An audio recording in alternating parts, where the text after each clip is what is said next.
And we're live. Hello, everybody. Robert Breaker here with my friend George. Can you say hi, George? Hi, George. Hi, George. First thing we need to know is how the volume is doing. My friend George. Can you say hi, George? And guess what? I need to turn down my other channel so I can hear it. But First thing we need to know is I can hear okay. And guess what? So I don't know how you sound, George. Say something, George. And let me hear it on the channel. Okay. All right. Testing 1, 2. Can anybody hear me? Am I too loud? Am I echo? Jonah Mayer says echo. Is that me or is that Robert that's echoing? Hello. Testing. Yeah, you're really low, George. Your microphone is really, really low. We need to make that as loud as you can get it. I've got you turned up all the way. Okay. How's that? Is that better? Woo! That's way better. Can you hear me now? Oh man, like inside my soul. Too soft. Holly says it's too soft. Robert.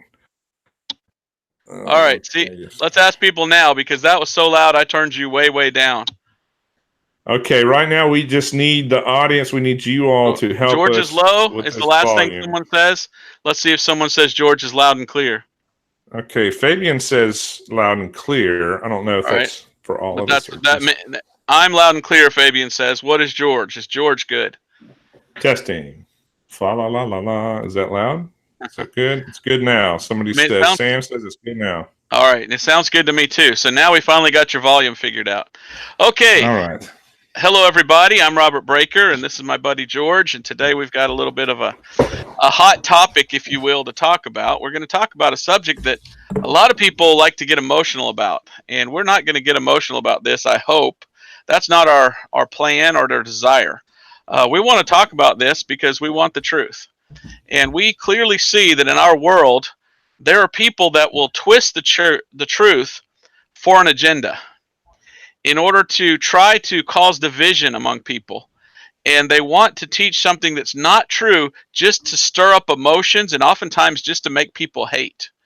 And George and I, we both believe in heritage, not hate. And so what we're going to talk about today is a subject in which we really don't have a dog in the fight, right? We don't. This is not something we even have to worry about today because we don't have this today. But at the same time, we want to tell the truth about this because we see there are people out there, evil, wicked, ungodly people, that will take history and twist it in such a way to try to cause division, and many times racial division among people. And so we want to just look at the truth and we want to say, look, what is the truth about this? Because a lot of people say this, that, or the other thing, but what is the truth about this? So that's our goal today, is to try to just tell the truth. And we live in a day and age in which many people don't, and it's really sad. So we're going to talk about today slavery and the Bible. And we're going to go to the Bible, look at what the Bible says about this topic of slavery, and we're also going to look at history. Historically, what was slavery throughout history? Because there is an agenda-driven political ideal about this in which people talk about this, and they try to forward their agenda by what they call guilting people into something. And it's silly because I don't feel guilty because I didn't do this. And George, you didn't do this. So it's wrong to try to, yeah, it wasn't me.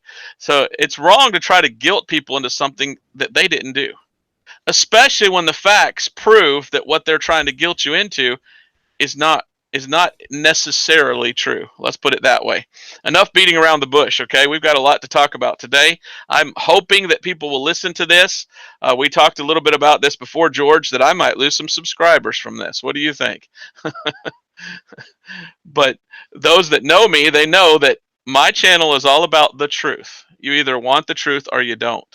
And sadly, a lot of people today, they would rather believe a lie because it makes them feel good than believe the truth. And you know, that's not right. You shouldn't believe something because it makes you feel good.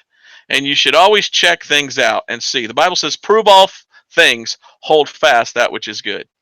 So we're going to look at today slavery and the Bible, or the truth about slavery. And this will be an interesting subject. I want to do it justice. I want to make sure that I say correctly, and I go where the Bible goes, and I go where history leads us. And I don't want to give an opinion on this. And I want to make sure that when this is over, we're all in agreement that that's historically accurate, and that's what we're going to do. Okay, George, you have anything to say before we get started today? George, oh, we lost George. Well, he'll be back here shortly, I guess. Yeah, I'll look up and then George is gone. So, okay. Hopefully he'll come back. All right, so while he's gone, I know he had some verses to get into as well. But let's start out. I'm titling this Slavery and the Bible.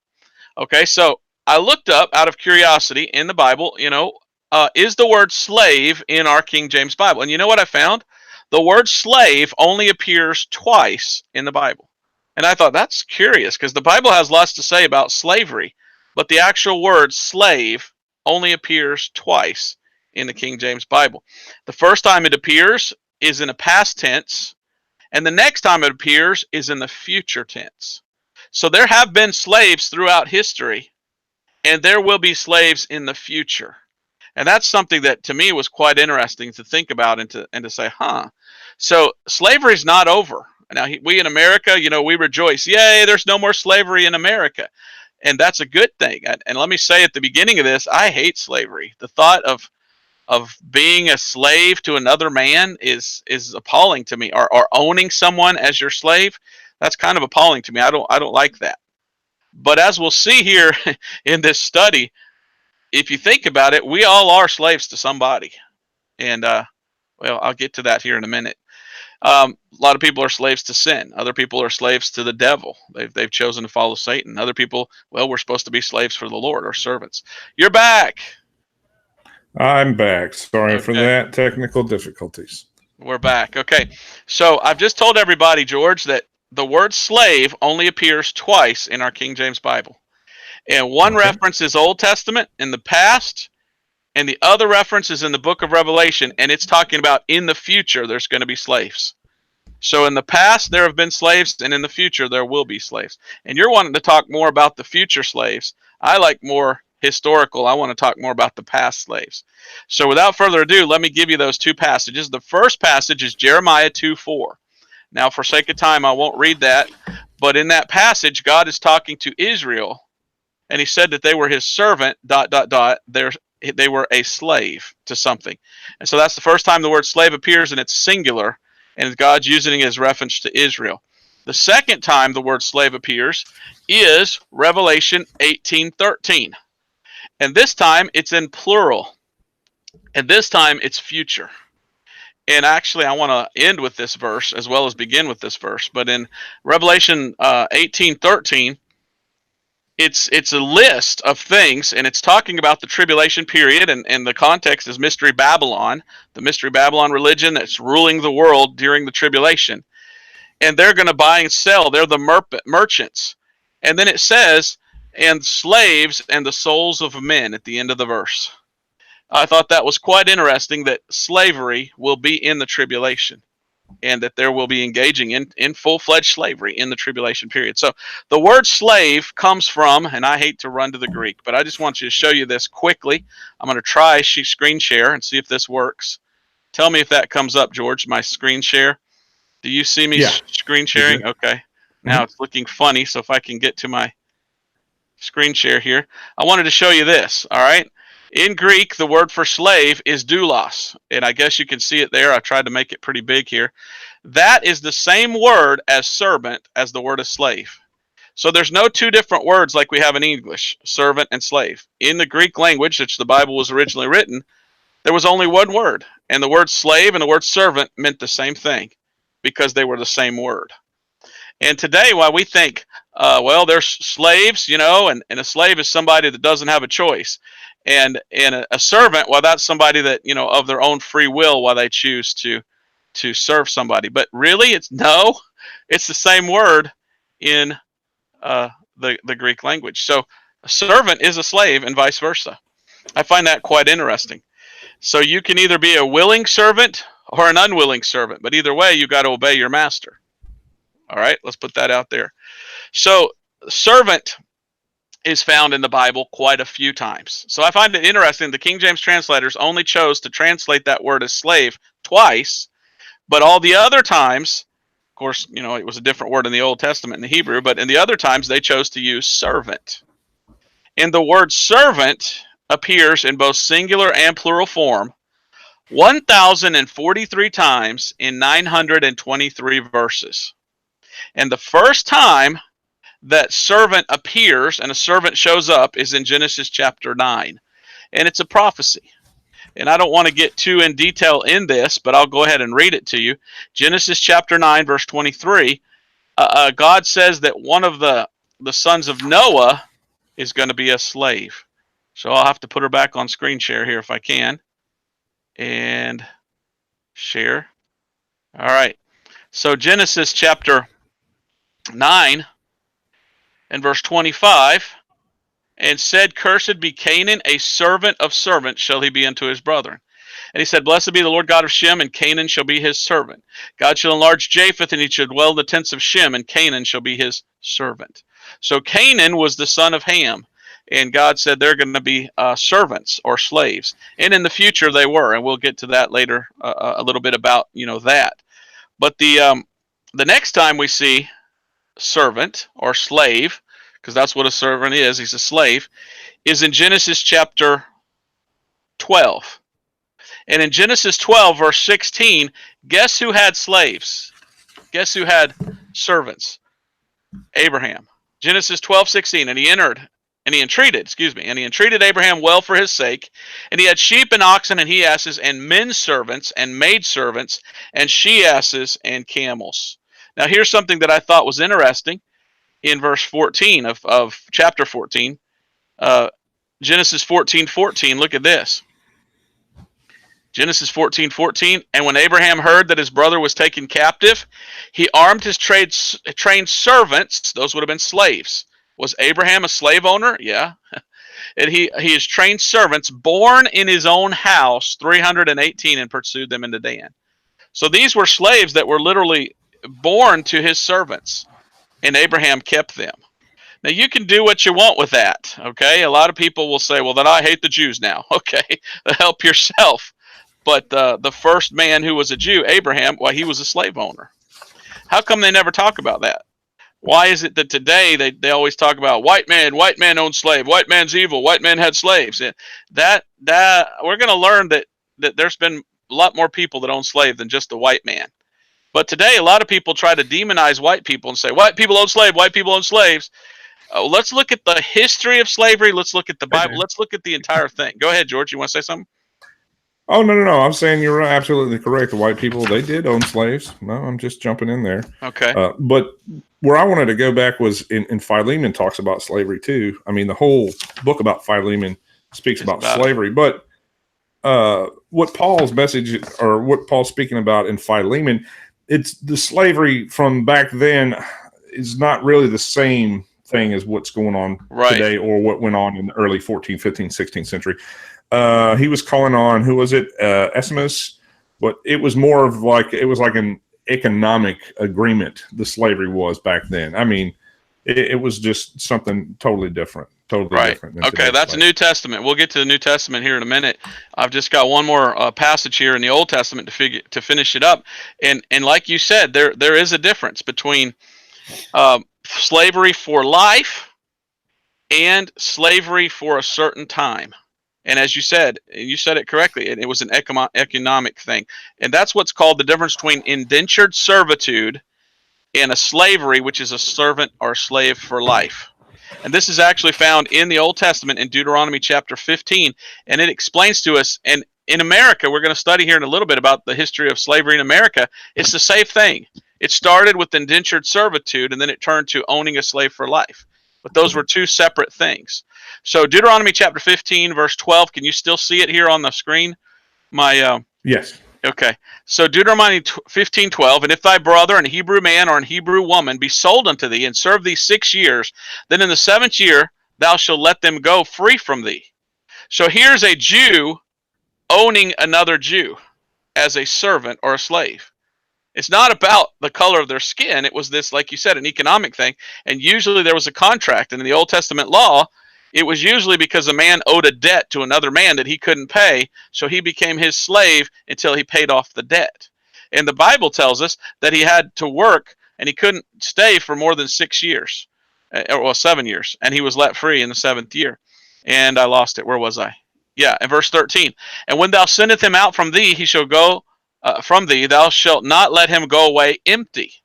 Thou shalt furnish him liberally out of thy flock and out of thy floor and out of thy winepress and of that wherewith the Lord thy God hath blessed thee, thou shalt give them. And thou shalt remember that thou wast a bondman in the land of Egypt, and the Lord thy God redeemed thee. Therefore I command thee this thing to this day. Remember, the Jews were once slaves to the Egyptians. The Egyptians being, black people, and the Jews were slaves to them. That's interesting.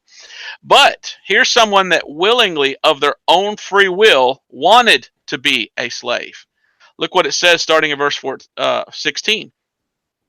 And it shall be, if he say unto thee, I will not go away from thee, because he loveth thee and thine house, because he is well with thee, then thou shalt take an awl, and thrust it through his ear into the door, and he shall be thy servant forever. And also unto thy maidservant thou shalt do likewise. And it shall not seem hard unto thee when thou sendest him away from thee, for he hath been worth a double hired servant to thee in serving thee 6 years, and the Lord thy God shall bless thee in all thou doest. So there's a thing in the law where a person can serve a man as a slave for 7 years, and then he says, you're just such a good man, and I love you, and I just enjoy being here. I just want to serve you forever. And in that time, the Bible says that they were to put a hole in his ear. And that's, I don't know if that where the ancient pirates got it from, but, a lot of the pirates would wear an earring. But isn't that weird that someone would want to be a slave for life? Go ahead. The hole, I guess the hole they're putting in the ear is to show, the hole in the ear is to show other people that this slave is already taken. Right. That's what the hole was for. So anybody else, and that's where I was going to hit on Exodus, because Exodus sounds a lot like what you're reading right here. I'm not going to do all of them, but I'm going to jump down to 16, Exodus 21, verse 16. And just to piggyback on that, let's see. Okay, go ahead. Exodus 21:16. Good. And it says, and he that stealeth a man and selleth him, or if he be found in his hand, he shall surely be put to death. And that's where the hole in the ear comes through. And that's how I'd say that's part of it. Wasn't there a type of brand that some people were wearing, or that was in later times that they were branded? Oh, we'll talk about that. Never mind. I'm jumping ahead. But yeah, the hole in the ear, that was showing somebody else that this slave is taken. This is mine. Don't mess with him. I don't know. Right. But did you see that one word? That one word that I read that I thought was amazing. Love. Right. If the slave loved his master, he could choose to serve him for life because he loved him. And I thought that was interesting. I mean, we think of slavery, we think of, the poor guy doesn't have a choice. But in the Old Testament, there was a choice, and a lot of people chose to be slaves of their own free will. And it was because it was like they were family. They loved each other. And what we're going to see in the New Testament is that slavery is called a mutual benefit. And there is a benefit to being a slave, and the master benefits from the slave, but the slave would also benefit from the master.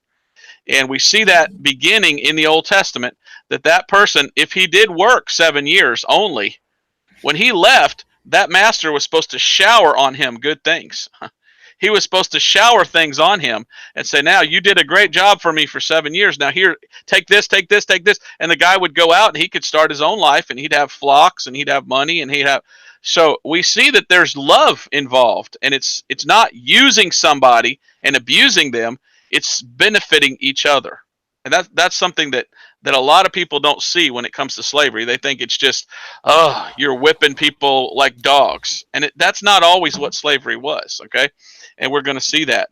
And it's interesting when you read the Bible how different things look from the scriptures. So I said that to say this.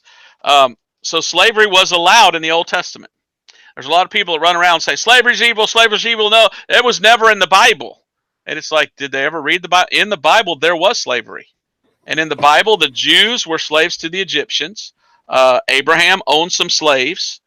But also God allowed in the law people to own slaves. But it was more as indentured servants, pay off a debt that they owed. And it was if they wanted, they could for life become a slave. And what I see, because it says the word love, it's almost like they're becoming part of the family of that person for life. It's not them just being this degraded little degenerate person that they spit on and whip. No, it's these people working together as a tribe, if you will, and that person's willingly wanting to become part of their family. Do you see that also, George? Oh, definitely. That's where a lot of people. That's where the last name comes from. It was hereditary coming through with the slave owner itself taking on the last name. So, I mean, no, Yeah. I agree, 100%. Okay. Well, that's Old Testament. So that we had to go the Old Testament first because slavery has Right. existed since the beginning.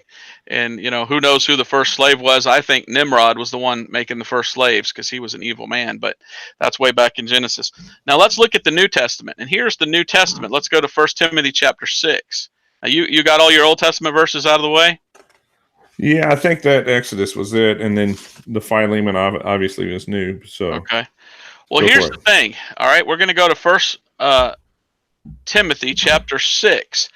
And today we're told by these social justice workers or whatever they're called, warriors or whatever, these people are running around and they're using the issue of slavery to try to divide people and try to tell people, oh, you're so wicked unless you believe what we say. And the only slavery that ever existed in the history of the world was these evil white slave owners that own slaves.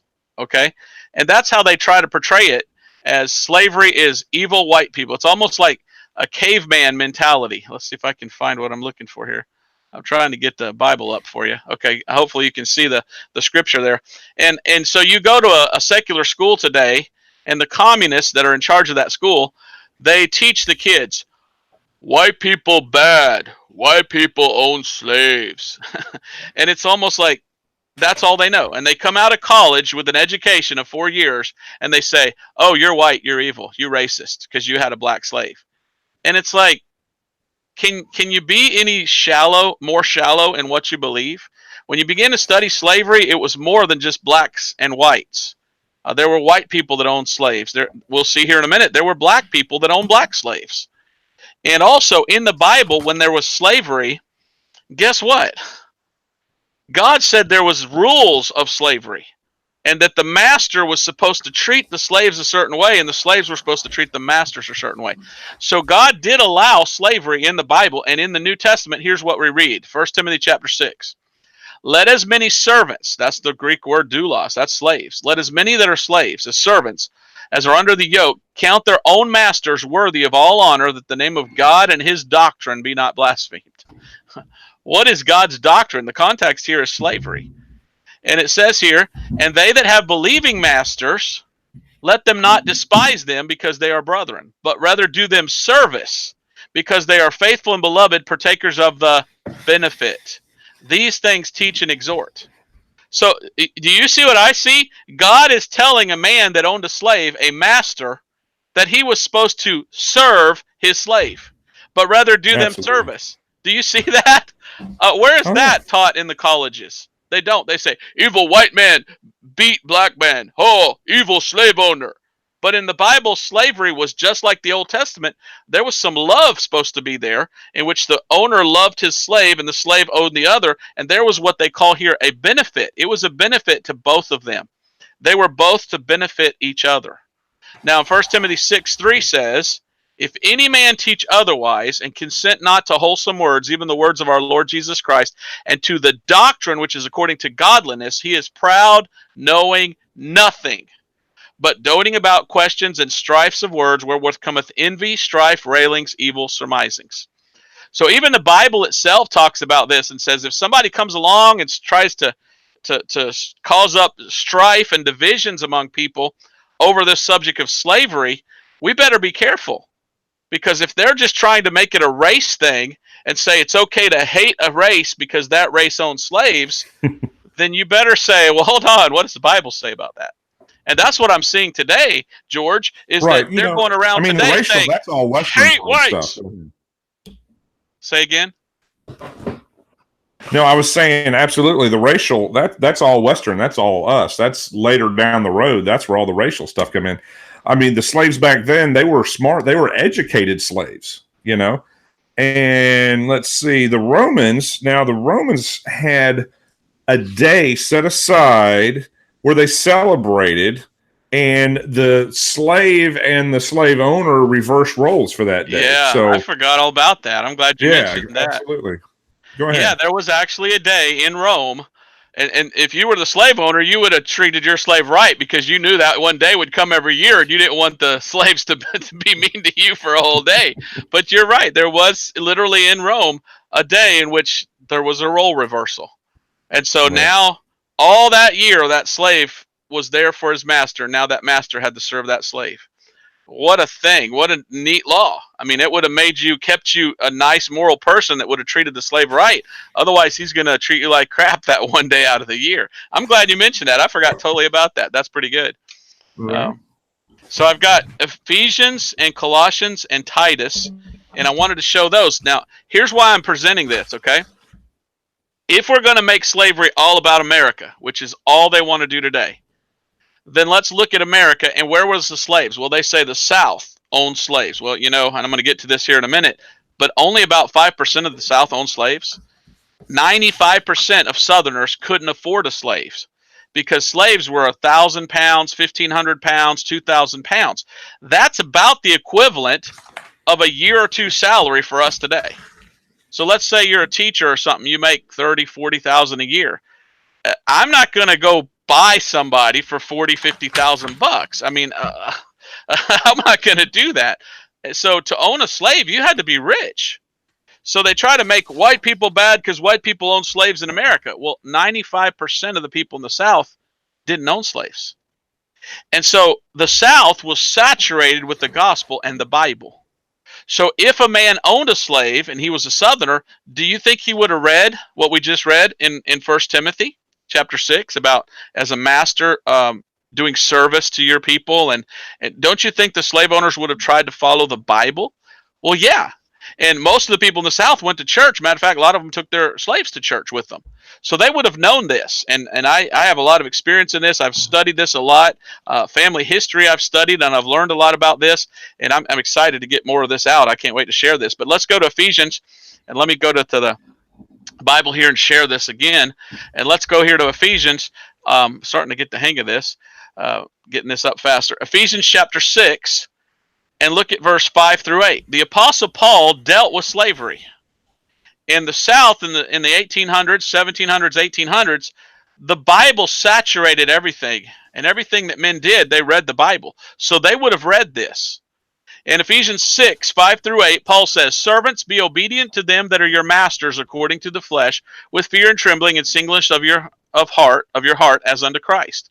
Not with eye service as men pleasers, but as the servants of Christ, doing the will of God from the heart. With good will doing service as to the Lord and not unto man. Knowing that whatsoever good thing any man doeth, the same shall he receive of the Lord, whether he be bond or free." So the Bible is talking here, and the Bible says if you're a slave, you're supposed to treat your master like he was Christ. And what you're doing to serve him, you're saying, I'm doing this for Jesus because I love the Lord. That's what a Christian is supposed to think and the way a Christian is supposed to act if a Christian was a slave. Now notice what it says in verse 9, Ephesians 6:9. And ye masters, do the same things unto them. So everything we just read is what the master is supposed to do to them as well. Forbearing threatening. You don't threaten your slaves. Knowing that your master is also in heaven, neither is there respect of persons with him. So really, we all have a master. And if you were a slave owner, well, your master is supposed to be Christ. Let me read Colossians. Say that again.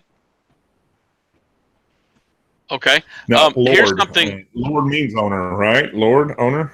Yeah. Colossians 3:22 through 25. Servants, obey in all things your masters. Who is he talking to? He's talking to people that were slaves, that were Christians. Servants, obey, and this was way back in the time of the Romans, and it applies all the way up to, till slavery ended in America. So he's writing to people in America in the 1800s. He's writing to people back in his day, Paul's day, in 88, 60, 70 AD. Servants, obey in all things your masters according to the flesh, not with eye service as men pleasers, but in singleness of heart, fearing God. And whatsoever you do, do it heartily as to the Lord and not unto men, knowing that of the Lord you shall receive the reward of the inheritance, for ye serve the Lord Christ. If I read that correctly, George, if a man was a black man and he was a slave and he was saved and he served his master, the Bible says he got rewards in heaven for that. Am I reading that right, George, or am I making this up? Yeah, that's what. No, that's what That's I'm what it saying. said. I mean, So if it's I right were a there. black man in 1850 and I had a master, I would say, I'm going to do everything he says, and I'm going to do it pleasantly for the Lord because I'm laying up treasures in heaven by what I do. And imagine how many black people that were slaves, and they say, oh, so horrible, black slaves in America. And yeah, we don't like that. But imagine how many of them are sitting up in heaven right now looking around with all the rewards they have in glory because they followed the Bible. That's an interesting picture that you'll never hear in a secular college or from a social justice warrior. But he that doeth wrong shall receive for the wrong which he hath done. There is no respecter of persons. Now look at chapter 4. Masters, give unto your servants that which is just and equal, knowing that ye also have a master in heaven. So God never forgets. When he's telling the slaves to obey their masters, he's always making sure. He says, now, masters, make sure you treat your slaves equally and just. Don't be a slave driver in the sense that you're abusing that as something evil. They want us to believe today that slavery in America, all of it was it Alex Haley? Who was the guy that wrote that book? Look up the guy that wrote the book Roots. They want us to think that the entire South was just like the book Roots, where in that book they just went around killing black people, beating them to death, cutting their feet off, or their foot off, and I'm sure that might have happened, but the majority of the people of the South were Christians, Yeah, and they that were was earnestly trying. based on Alex Haley's family history. Yeah. Alex, but Kunta they were Kinte. Okay. Kunta Kinte. But most of the Christians in the South were really trying to serve the Lord. I'm going to get to this in a minute and show you just how Christian many of them were and how they literally accepted into their family many of their black slaves. But Titus 2, 9 and 10, exhort servants to be obedient to their own masters and to please them well in all things, not answering again, not purloining, but showing all good fidelity, that they may adorn the doctrine of God, our Savior, in all things. So this is the doctrine of God. God allowed slavery in the Bible, and God said, according to the Bible, if you are a slave, you're to treat your master like you're supposed to serve Christ. People will not want to hear that message today, will they, George? No. I mean, no. people are like, no, that doesn't let us hate white people. We've got to believe you're lying. Well, the thing is, it's a lot of it is the white people coming out of college that's blaming the white people. That's okay. I'm confused with that. I don't understand. I'm confused too. And so, and when was that? 100, 200 years ago? Why are we sitting around worrying about something that happened 200 years ago and crying against it and saying this great injustice, this great injustice? And it's like, well, wait a minute. Blacks were slaves in America for about 200 years. In the Bible, Jews were slaves to Egypt for 400 years, so twice as long. So why aren't we talking about poor slaves that were Jews, poor Jews, poor Jews, poor Jews? Why we ought to pay reparations to the poor Jew? No, we don't. We only want to focus on a certain time in history and a certain people, and then try to say that was the worst injustice in the history of the world. And it wasn't great. But there's way more slavery throughout history. And the Bible talks about there was love involved, and there was a benefit, and there was the slaves caring about their masters, and the masters caring. It was like they were family in a mutual benefit. And I didn't want to say this, George, but maybe I should. Being married is kind of a type of slavery, isn't it? Because when you're married, your body's not your own; it belongs to your wife, and vice versa. She's supposed to serve you, and you're supposed to, take care of her. So you really, what are you doing? You're in a mutual benefit where each one is putting aside his desires for the desires of another. That's maybe that's why these social justice warriors are so against slavery and hate men. I don't know, but they say, "Oh, men are evil because the Bible says the women are supposed to submit and obey their husbands." Yeah, that's the way God set it up, because the woman's the weaker vessel and the man. But that doesn't mean a man should abuse his power. A man can be the head of the family and not be evil. Just as a man could have been a slave owner and not been evil, because the Bible allowed it and the laws of the land allowed it. Now, I know that's not a popular message, but that's what the Bible teaches, right? Right. Well, what I was going to hit on a minute ago was just, you know, you were talking about in today, and they wanted to bring it up this and bring up that. Well, they are a certain group of people that we all know who that is. It's not you and it's not me, but it's what they say goes, you know, Right. and Yeah, it's true because they say there's so. reasoning why they're bringing it up and they're throwing it at us, and it's whatever is helping them and advantaging their group of people. That's what they're doing. I mean, Right. And it's like I said at the beginning of this, it's a political agenda. And their agenda is this race of people doesn't deserve anything. You need to give it to this people. And it's like, aren't we all equal? Isn't that saying nobody's equal anymore? I mean, isn't that the very opposite of what you claim to want? I mean, it's wrong. It's really going the wrong way. So slavery, the Bible talks about slavery. In fact, there's a whole book in the Bible about slavery. It's the book of Philemon. And I know you wanted to talk about that. And what is Philemon? It's a book in which Paul's in jail with a slave that ran away from his master. And Paul says, now I want you to go back to him. And as a Christian, serve him because he's a Christian too. And the guy's name was Onesimus. So how do you like that for people that say, you know, there's no such thing as slavery in the Bible. Slavery is a great evil. Slavery is sin. God doesn't allow slavery. And yet all throughout the Bible, we see slavery and God saying, if there is slavery, it's to be just and both sides caring about each other and helping one another. Go ahead. You wanted to talk about Philemon, so go ahead. Well, you know, that's what I was. Let me bring those notes back up. But that's, I mean, just a little bit of the whole book of Philemon, you know, and that's what it was talking about. And that's where I brought up earlier how it was just an economic arrangement. It wasn't a, you know, we're going to take this group of people over here because they can't defend themselves or whatnot. You know, it was a balanced thing, and that all went into the whole Roman thing with the Romans having the day of switching sides. You know what I mean? So you got to think about what you said earlier. You know, how you're going to treat them all year long. There's one day that we're going to reverse this role. I mean, if they were treated so badly, I don't think that slave owner that one day would make it out. You know what I mean? If it was so unjust, why would they be scared of him if they're all flipping the switch on him? It was probably more than just him itself. It was, you know, he's got. Well, I'm trying to not say servants because it's going to be other levels. There you go. I mean, he would have levels of servants, you know, that would probably flip with him, you know, that. Sure. Well, the thing I think about is slavery is a horrible thing if nobody's saved. But when you're saved and you're following the Bible, slavery is a benefit and it mutually helping one another. And God says, and we read the verses, that if you're a slave and you serve your master of a pure heart, you get rewards in heaven. So picture this. There's a guy who's a slave and he's serving his master and he loves him and he's laying up treasures in heaven and he dies and he goes to heaven and God says, well done, thou good and faithful what? Servant. That's in the Bible. But the master, let's say he's a Christian, but he's a jerk and he's mean and he's angry and he's hateful and he's a horrible person. Guess what he lost as a Christian? Can't lose your salvation. He lost his rewards. And God is going to judge that master on whether or not he was a good master that treated his slave correctly or not. And I don't know about this, but I've always wondered, what if a slave died the same day his master died? They both went to heaven. And God says, well, you were a good slave. Boom, just pours all these, you know, rewards on him, you know, gold, silver, precious stones.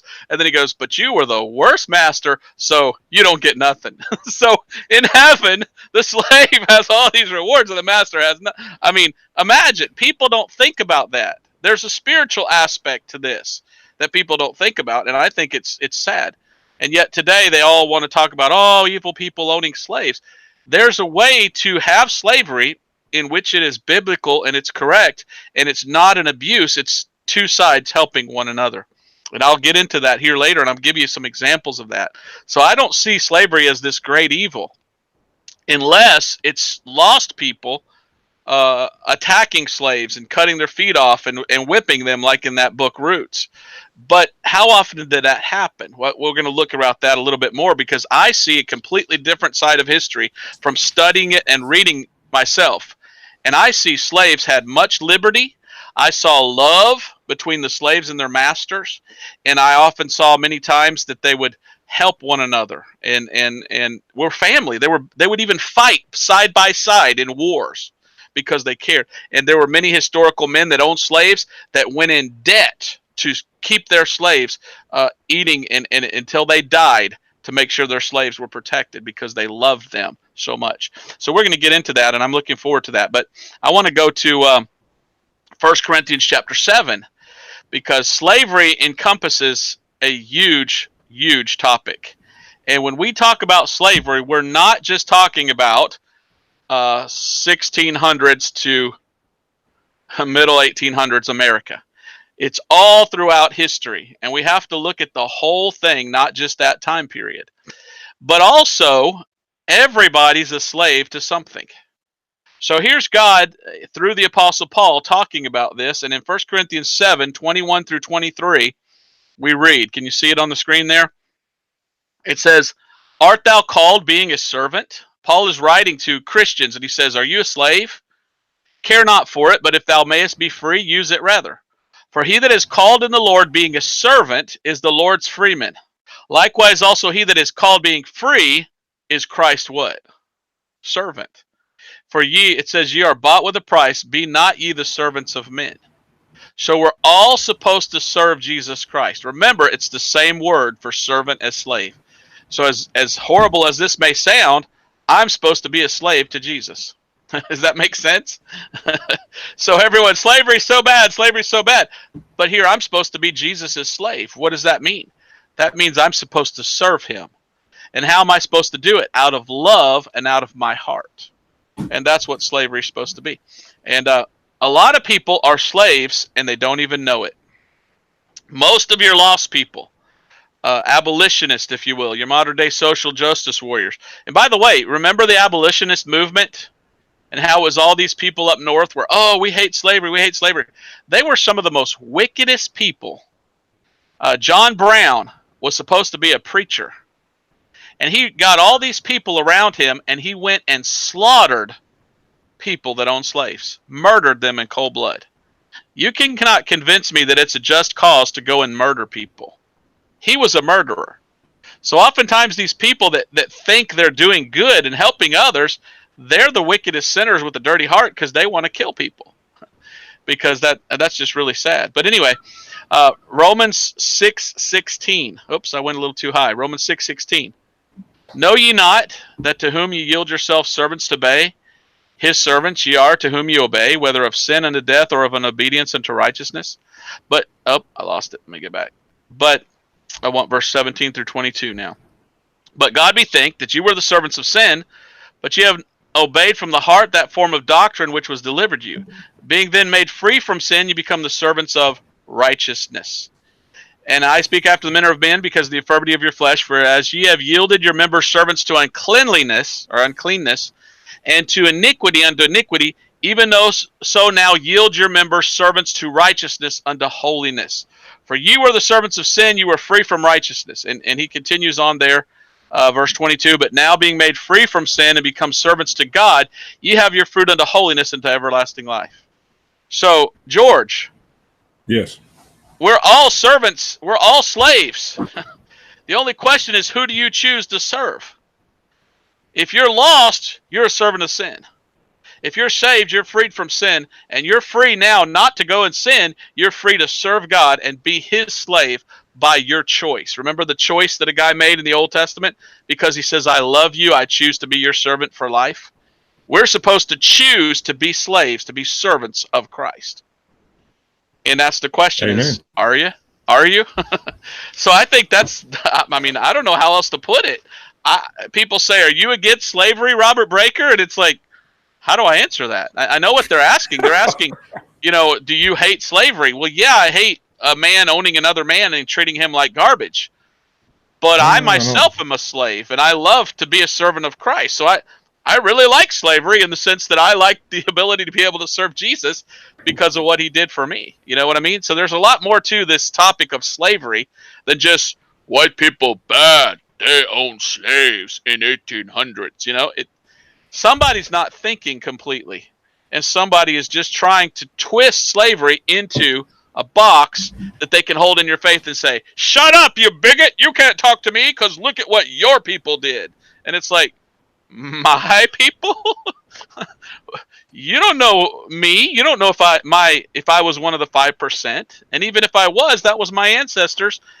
And even if they did, they were probably Christians that treated them nicely. You don't know. I know, though, George, and I'm going to spill the beans and get to that here in a little bit, how in my family they did own slaves. And I've got all the family history.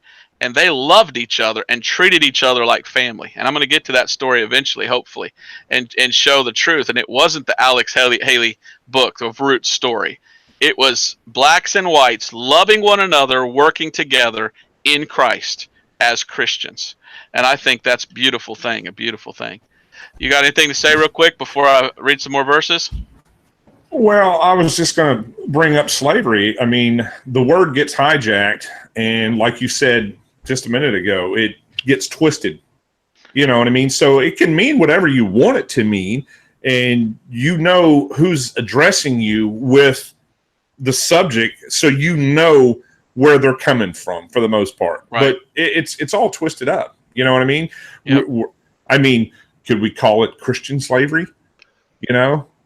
Well, let's just start a new term. Let's just start Christian slavery. Let's get that rolling out there. You know what I mean? Like you said, yeah. I'm here to serve the Lord. I'm a servant to you. So yeah. I mean, we'll just be called Christian slaves, I guess. I don't know. Well, see, I'm word sure they'll slave find a way now to take that and tweak it too. You know, right? But the word slave now kind of has a bad connotation because these people have hijacked the word. So when you say slave, it's like, you know, the cat. But when you say servant, it's like, eh. So yeah, and let's call ourselves Christian servants. And that's the next thing I want to get to is we all as Christians are supposed to serve the Lord, but that's not all. Look what it says in 2 Corinthians 4:5. Paul says, "For we preach not ourselves, but Christ Jesus the Lord, and ourselves your servants for Jesus' sake."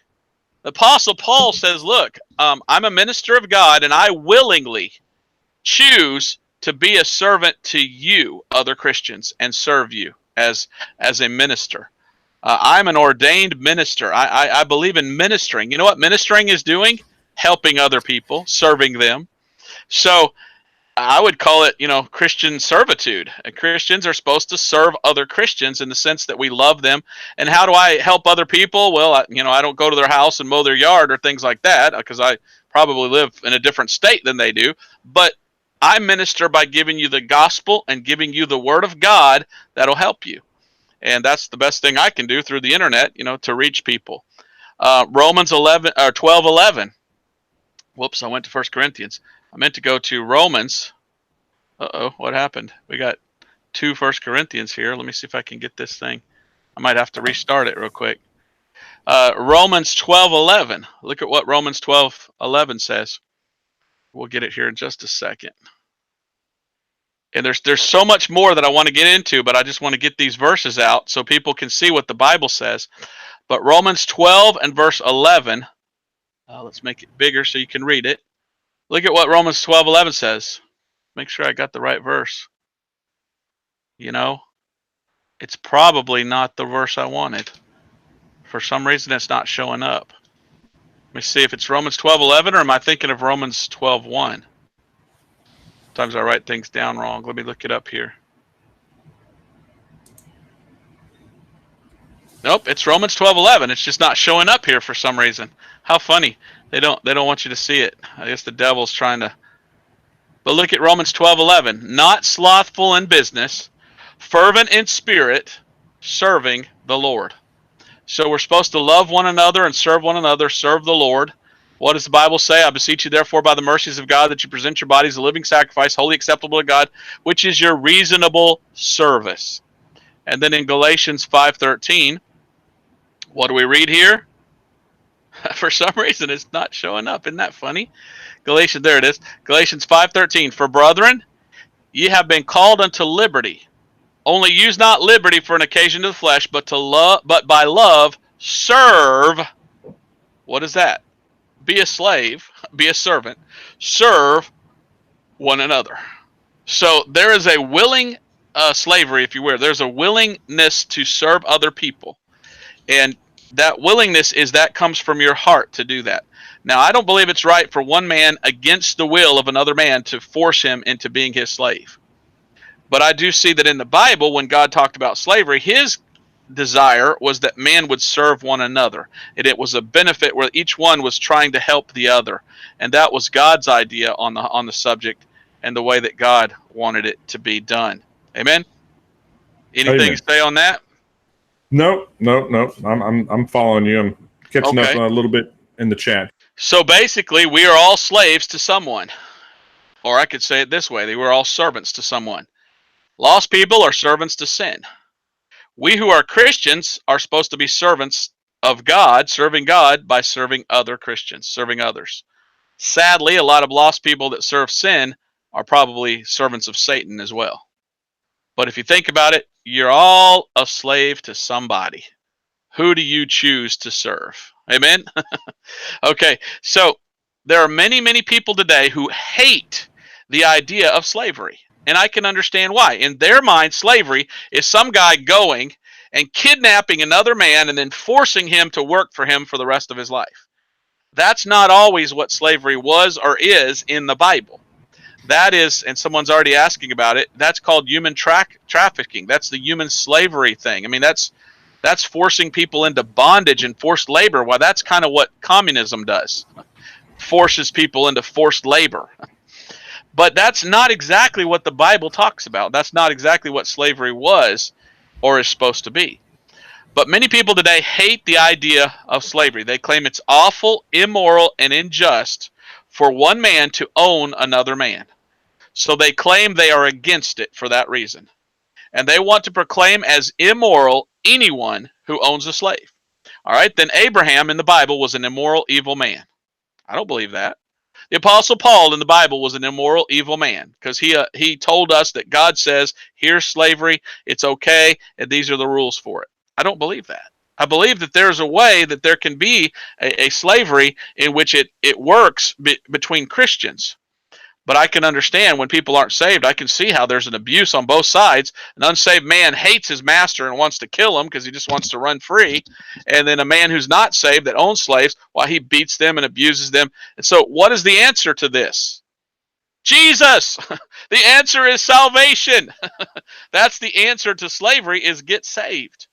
And then you'll be nice to other people and they'll be nice to you. That is the answer. Uh-oh. Looks like I lost George again, so I'll have to keep going. But there are people today that want to talk about slavery, and they want you to think that people that own slaves are like them.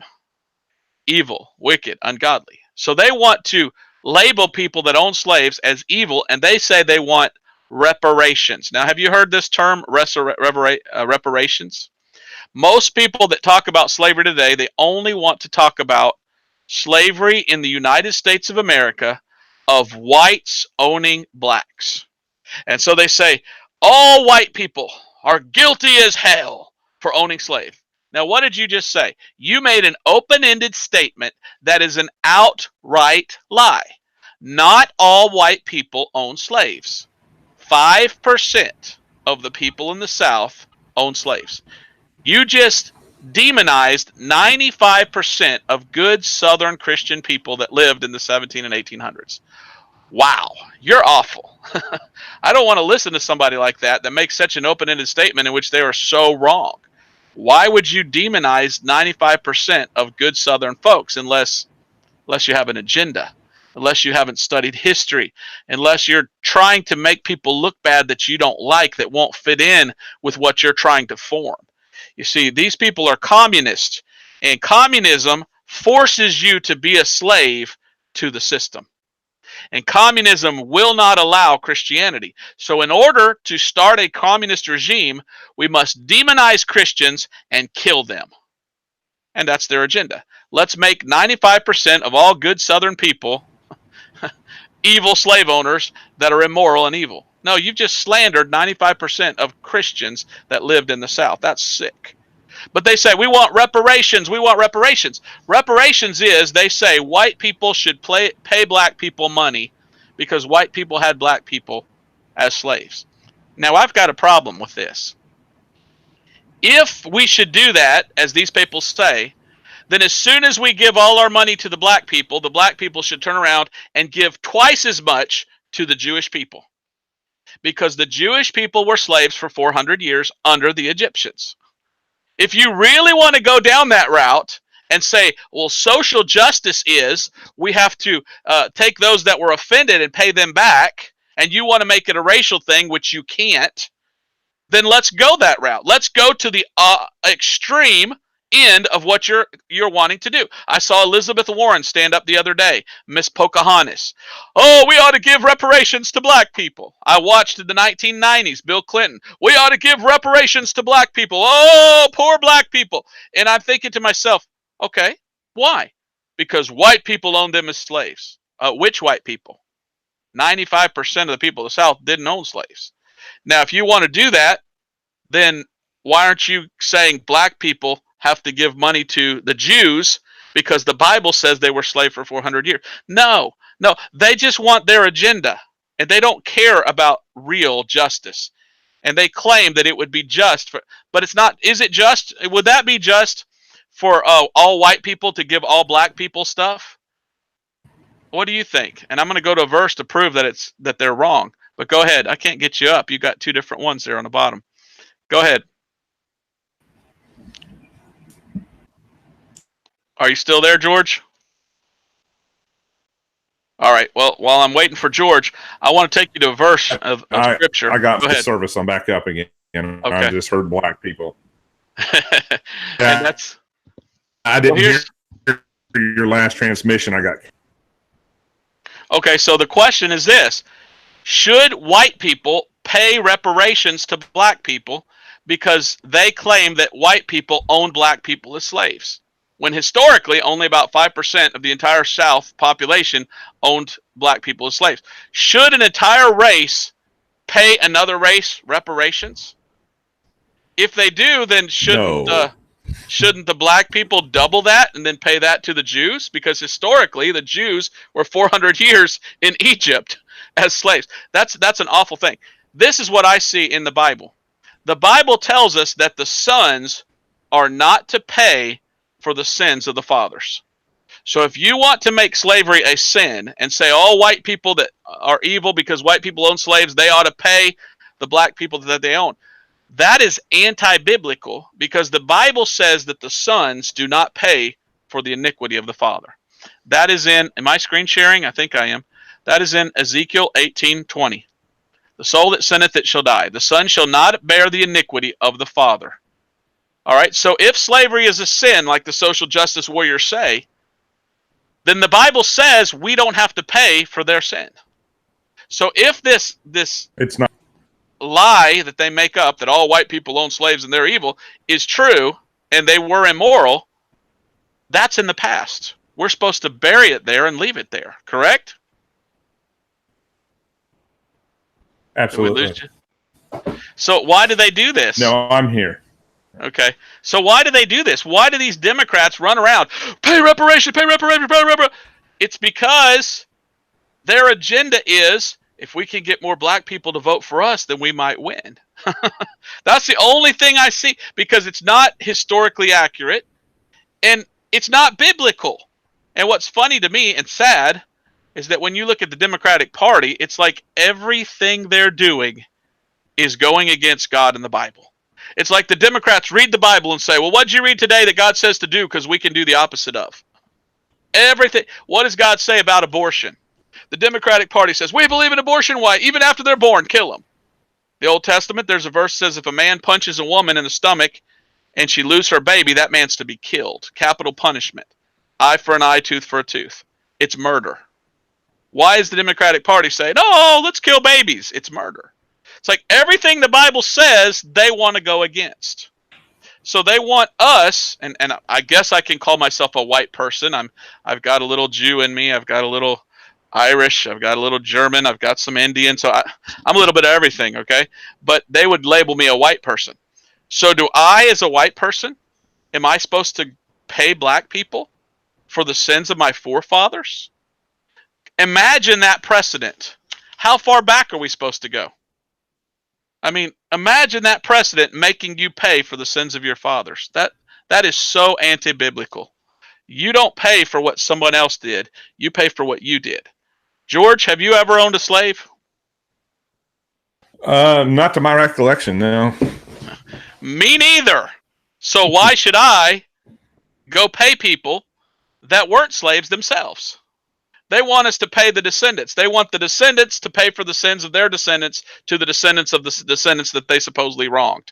And that is sick. That is twisted.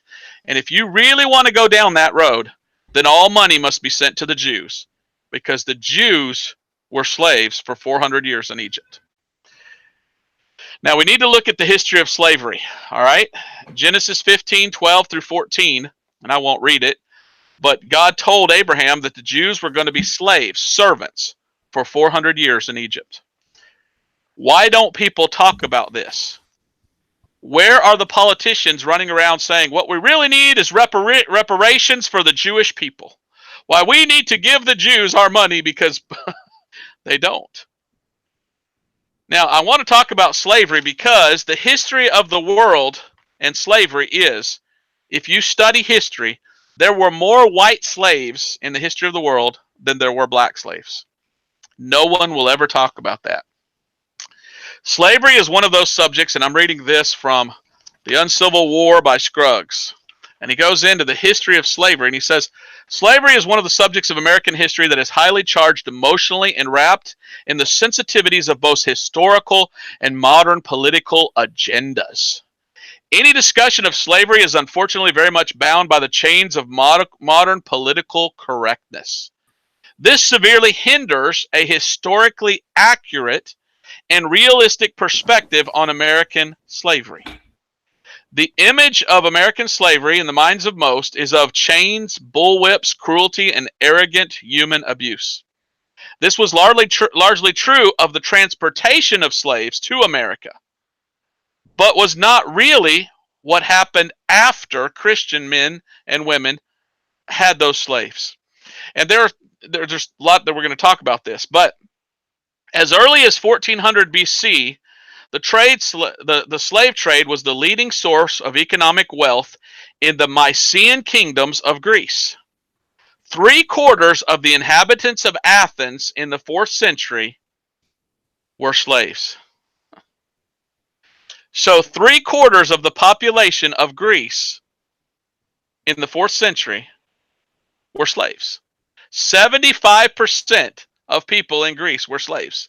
Guess what color they were, George? I'm going to say white. Yeah, good job. In 1400 BC, the Mycenaean kingdoms of Greece, there were slaves throughout history. And the biggest kingdoms in history were Greece and Rome. And Greece and Rome had the biggest battles, and oftentimes when they won a battle, they would take the other side and make them their slaves. And you know what they made? White people owning other white people as slaves. So by the 2nd century BC, this is 2nd century, the earlier quote was 4th century. By the 2nd century BC, slaves made up 75% of the population of Italy. In all, Caesar brought more than 1 million slaves to Italy. So 200 years before Jesus, the population of Italy, 75% of the people were slaves, and they were white people. Now, why don't you hear that? Why aren't you taught that in school? Why do these social justice warriors not go around and say, oh, the poor white people that were slaves, oh! Because they have an agenda. They don't want to go to the parts of history that teach the truth. They want to nitpick so they can make you feel bad. I don't think so. Do you know, well, let me read this before I get to this. As early as 1400 BC, the slave trade was the leading source of economic wealth in the Mycenaean kingdoms of Greece. Again, 3/4 of the inhabitants of Athens in the 4th century were slaves. The Greek geographer Strabo claimed that the Athenians, all right, that's Greece, the white people in Greece, the Athenians traded 10,000 slaves per day at a great slave emporium on the island of Delos. 10,000 white people a day. Now, maybe some of those could have been black, but the majority of these people were white. 10,000 white people were traded per day, and they were white folks. Crickets. No one talks about this. Why? Do you know where the word slave comes from? The word slave comes from Slavic. You know the Slavic countries, Czechoslovakia? Slavic has to do with white people. And there was so much white slavery that the word slave comes from Slavic, because the Slavics, the whites, were the ones sold more as slaves than anybody in history. Yet the Democrats say, evil white people. Yeah, we're so evil because we were more slaves than anybody else. George, do you have any white guilt? He's still there? Up, he's gone. He turned to black. Oh, well. So I'm not a racist. I could care less. I'm just a guy that wants to study history, and I want to know the truth. Because there are people out there that are lying to me and telling me because of the color of my skin, I should be ashamed of my ancestors. Well, I am ashamed, I guess, of them owning slaves of white people. I'm also don't like that they own black people. I don't like the idea of slavery owning anybody. But the majority of people in the history of the world that were slaves were white. Many things here. The victorious Roman general Marius brought back 60,000 German slaves to Italy. German, that'd be white people, very white skin. Roman slavery was not always as harsh as depicted in American movies. Roman migrants were bound by law to consider complaints of slaves against their masters. So if you were a slave in Roman times and your master was evil to you, you could go to the court and say, this guy's a devil. And the government would help you. Killing a slave was considered murder. If you murdered a slave, you died. Roman justice for both slaves and citizens was greatest during the Republic, but declined during the Empire. More and more things. In Northern Europe, the Vikings raided the coast of Britain and France and made expeditions into Russia and the Baltic lands, not to destroy, but to gain wealth. The Vikings brought back many slaves from their raids, especially pretty females. Modern genetic studies of DNA indicate that about half of the female genes come from the British Isles. I've got some blood from around there. At one time, we were probably slaves because I've got some Viking blood in me. And some white Vikings came over to England and Ireland and where some of my ancestors were, and probably robbed and put in slavery my ancestors. Where are my reparations, George? Give me money! I was a slave! Come on, Democrats! Help me! No, they only want to forward an agenda. So, as you study this out, I can't accept the lie that slavery was only black people and only whites owned slaves. I can't believe that. I have to believe history. And there were white people that owned slaves. Yes, that is true. I can't deny that owned black slaves. But you know what, George? When America was founded, slavery was only indentured servitude. All right, George, are you with me? I'm here. And if you study history in the 1600s, whenever a guy was a criminal in England, oftentimes they would say, well, you got a choice. We can kill you now and hang you in the street, or we can send you to America to work on a tobacco plantation or something like that, and you can work as an indentured servant. And if you were a criminal, you'd be like, I'll take that option, please. And so all throughout the 1600s, history talks about indentured servants, white people coming to America working for other white people. And usually it was, like the Bible said, 7 years. And after they worked off their crime of 7 years, they were usually able to go out and start their own plantation and to work themselves. And if you study history, you can't deny this indentured servitude. So the question that I have, George, is where does this come from of white people owning black people for life? Because when America started, it started with white people owning white people as indentured servants. And that was in the 1600s. It wasn't till later that they were selling blacks as slaves, and a person owned a black person for life. Do you know, if you study history, who was the first person to own a black slave for life? George, you're not going to like this, or maybe I don't think you will. But George, the Democrats aren't going to like this, because historically, the first person to own a black man as a slave in America was another black man. Let me give you the history. And I hope, can you read this right here, George? The first slave owner in America was not Anthony. Say again. Okay, the first slave owner in America was not only a black man, he went to court and demanded it. This right here is Anthony Johnson. Now, this, of course, isn't really Anthony Johnson, because this is the 1600s. They didn't have cameras back there.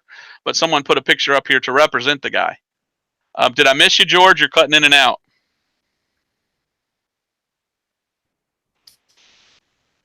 Okay, this is history. And I'm going to read this to you. In 1654, it was time for this man. You keep going in and out, in and out. It was time for Anthony Johnson to release John Casser, a black endangered servant. But instead, Anthony told Casser he was extending his time, and he told him, "You are going to be my slave for life." Now, this is a black man owning a black man as a slave. You're never taught this in history class, and yet this is history. And so Anthony Johnson sued Robert Parker in the Northampton court in 1565 and in 1654. And in 1655, the court ruled that Anthony Johnson could hold John Casser indefinitely. The court gave judicial sanction for blacks to own a slave of their own race. Thus, Casser became the first permanent slave owner in the United States of America. A black man owning another black man for life as his slave. I cannot make this stuff up, George. And we are told daily by the social justice workers, by the communists, by the socialists, by the Democrats, evil white people, you own black people as slaves. And I say, oh, I feel so awful. Let me go look at history and see if what you're telling me is true. Oh, guess what? We were white people, and we had white people as indentured servants. Yeah, that's kind of a slavery. But the first guy that pushed the issue and said, I believe I can own a slave for life, was a black man owning another black man for life. What do you think about that, George? I want to give you time. You're going in and out there, but I want to... All right, you're going in and out. Jump in when you can. So when I look at history, I say... I'm trying to make sense.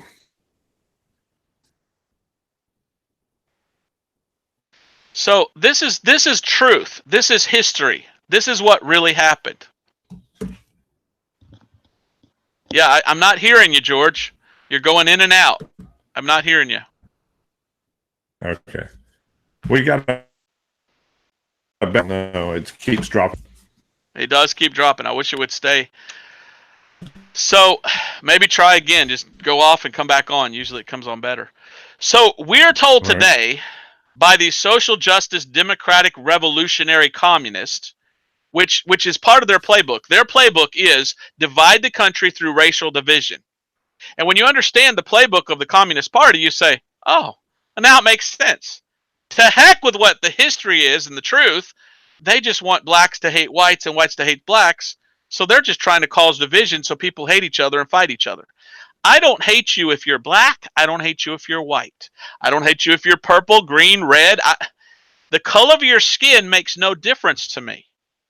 So I want to study history. I want to know when someone is lying to me. Now, did white people own black people as slaves? After that, in 1800s. Now, I wanted to show you this, that this is all over the internet. You can go there and find that if you want. And I've gone on over here and looked up in the search results, and let me show you this.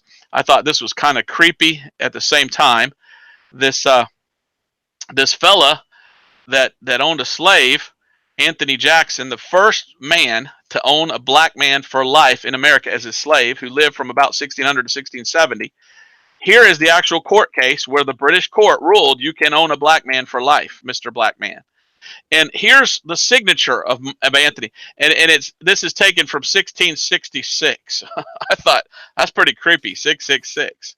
But it's all over the internet. You can look up and you can find. I'm not telling you a lie. I'm telling you the truth about Anthony Johnson, the first man in America to own another black man as a slave. And it wasn't a white man owning a black man as a slave. It was a black man, a black slave owner, owning a black man as his slave. Now, with that stated, I can go ahead and close out of this now.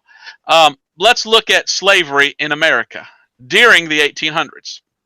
All right, who brought the slaves to America? British and Portuguese went over to Africa and got black people and brought them back as slaves. And this is one of the worst, most horrible things in history. How many people died in the slave trade? Many black people were taken and put on ships, and they knew that, what was it, 50, 60% of them wouldn't even make the trip over. Many of them died. They just threw them overboard. To me, that is a travesty. That's so horrible. But today we're told it was the evil white man who went over there to Africa and kidnapped slaves. And we do have some historical records of them doing that, going in and just kidnapping them. Just any black man they see, they grab them and put them on board. But we also have many historical records of when they got to the shore, the Arab traders came out. And the Arabs, which were the Muslims, were the ones that kidnapped the slaves, and the Arabs sold the black man to the white man. How come no one ever talks about the Arabs? They're the ones that started it. Now, also today, is there slavery today, George? There's only one religion that still to this day practices slavery, and it's Islam. Why isn't anyone, if they say they hate slavery and it's this great injustice and, evil white men own black men as slaves, that they're evil, they ought to pay reparations, then why aren't you fighting as a true abolitionist against slavery today? Because Islam practices slavery. Why are you silent about that? Because you're a hypocrite. You just want to put down a certain race and forward your agenda. You don't care truly about people and slavery. You're a liar. All right, so when these people came over from Africa, it was the British and it was the Portuguese that brought them over and sold them as slaves. And people in the South and people in the North began to buy slaves. What was the life like for a person in the South that was a slave? I've read many books on this. And after reading this, I go, wow. The South was an agricultural society. Those people, and remember, 5% of the people in the South own slaves. Some people say only 2%. Well, I've heard as low as 2%, as high as 5%. I'll take the higher number. And by the way, 30% of people in the North own slaves. They don't tell you that. They just ended slavery quicker. But before they ended it up north, there was 30% of the people up north owned slaves, 5% of the South owned slaves. But they don't like to talk about that. But when the Southerners had slaves, which by the way, many of the Southerners were Christians, they were trying to follow the Bible, the verses that we've gone through.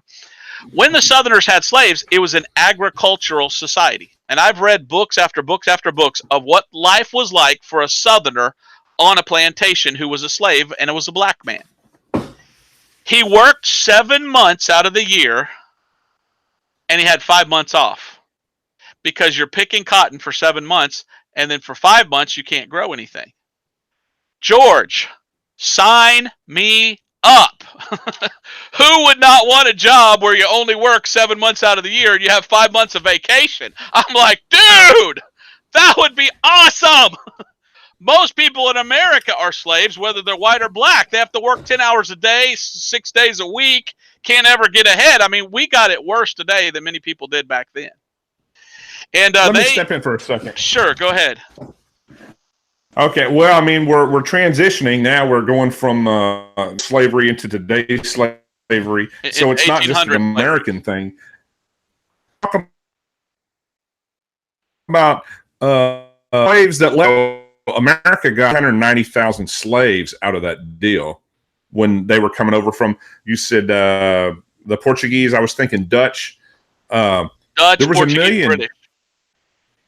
Right? 1 million slaves that ended up on Jamaica, and then there were around 5 in Brazil. So what's going on in Brazil, and you know, the rest of them that came over in that time frame. What are they? You know, where are they at? How do they feel? I mean, I haven't studied Brazil because I don't speak the language, but you know, more Yeah, slaves that didn't come to America, that, you know, went a little bit farther south. So sure. I just And a lot of them actually got freedom on the northern coast of and then Honduras. go ahead. On the northern coast of Honduras, a slave ship actually wrecked off the northern coast, and many slaves swam off, and they populate the northern coast of Honduras, and they're black people, and they call themselves Garifuna. And they're some of the sweetest people. Man, I've gone to several Garifuna villages. Sweet, sweet, just as black as they can be, but the sweetest people. And that's how they populated that area. It was a wrecked slave ship, and they swam off, and they've lived there for the last 300 years. So yeah, you're right. But think about what was going on in Africa at the time. Africa has always been a place where there was war, there was disease, there were problems, there were a lot of demonic activity in those places. Many of those people that came to America, even though it's horrible, they were slaves and sold into slavery. Who got them? Christian families that then taught them the gospel, and they got saved. Would they have gotten the gospel over in Africa and gotten saved? Sadly, no. Many of them would have probably died and went to hell over there. So they actually came out ahead in the deal, if you ask me, because they got saved. And I'm going to tell you more about that here in a minute, because whew, when I think about how many black, you know, people say, if Robert Breaker, racist, and I'm like, are you serious? There's probably going to be more black people in heaven than white people. I don't know if people ever thought about that, but there'll probably be more black people in heaven than white people. And I can't wait to get there. I've got a lot to get into. We've gone for a long ways. This is I gave all that just to get to this. But you're right, and that's something I wanted to get into also, is slavery in South America. It's not white people are evil and racist because they own slaves. When the people of Spain came over to Central and South America, they made the Indians slaves. They were the most cruel, evil people. I've got right here in my hand a lempira. Lempira is the money of Honduras. On the money of Honduras, and it takes a while for this camera to adjust. I hope that comes in good. This is Cacique Lempira. Cacique means Indian chief, Lempira. This guy was the main Indian chief of Honduras in the 1600s, I believe it was, who fought against the Spaniards for freedom so they wouldn't be enslaved. So slavery is an issue of not just white against black. There's a lot of slavery that happened in the world. A lot of times white people owned white people as slaves. Black people, Anthony Johnson, owned black people as slaves. You know, people from Spain owned Indians as slaves. This idea that white bad, they own slaves is idiotic. Slavery has existed over all of history. Why are you saying one group is wicked and nobody else is? It's all for a political agenda. So back to slavery in the South, okay? Slavery in the South, many of the people that were slaves in the South, remember, only 5% of the South owned slaves. Many of them were Christians. They took to church with them their slaves. They built homes for their slaves. They allowed them to get married and have children. They bought them clothes, the house. Many times they gave their slaves a garden and property and a shotgun and said, now, as long as you pick cotton for 7-8 months, you've got 4 or 5 months off. Go hunting, go fishing, go do what you want. And many times the slaves, they were not abused as they try to make you think today. They were part of the family. I've read many books about this, and they want you to make you think, you know, white people evil, making black people pick cotton. I don't know if you've seen on YouTube, I have My Cotton Picking Mama. My mother picked cotton when she was a young girl. Did the white people put her out in the fields as a slave? No, she just had to do that because they were poor. It's not this thing of racism as they try to present to you today. Now, here's the thing that got me. This blew my mind. Have you heard of an Aunt Jemima? A lot of times we think of Aunt Jemima as this token black woman slave, but just about every plantation had what they called their Aunt Jemima, the black woman who was a servant over the house. And this is what they want you to believe. White people hate black people, and they always have for hundreds of years. That is a lie from the pits of hell. There are many, many, many, many, many books written on this, many letters about this, many handed down generation to generation telling the story about this, in which, and this happened time and again, when a white woman had a baby, many of the white women were so, what is the word I want to use here? They didn't want to breastfeed. They wanted to wear tight, clothes. So when a woman was white and she had a baby, she didn't want to breastfeed. You know what she did? She gave it to her slave, and her slave was called a wet nurse. Do you know what a wet nurse is? It's when you have a baby, you give your baby to somebody else, and then they start breastfeeding. And many a white Southern woman who was the wife of a plantation owner had her black Aunt Jemima, they called her, and they loved each other.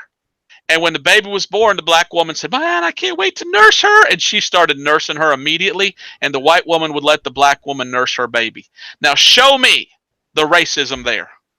If you were a true racist and you're a white person and you hate Negroes, would you give your white baby to a Negro to nurse? It sickens me, these lies that they're told, that Negroes are hated by white people and vice versa. That's a lie. When you look at history, they were family, and they cared about one another.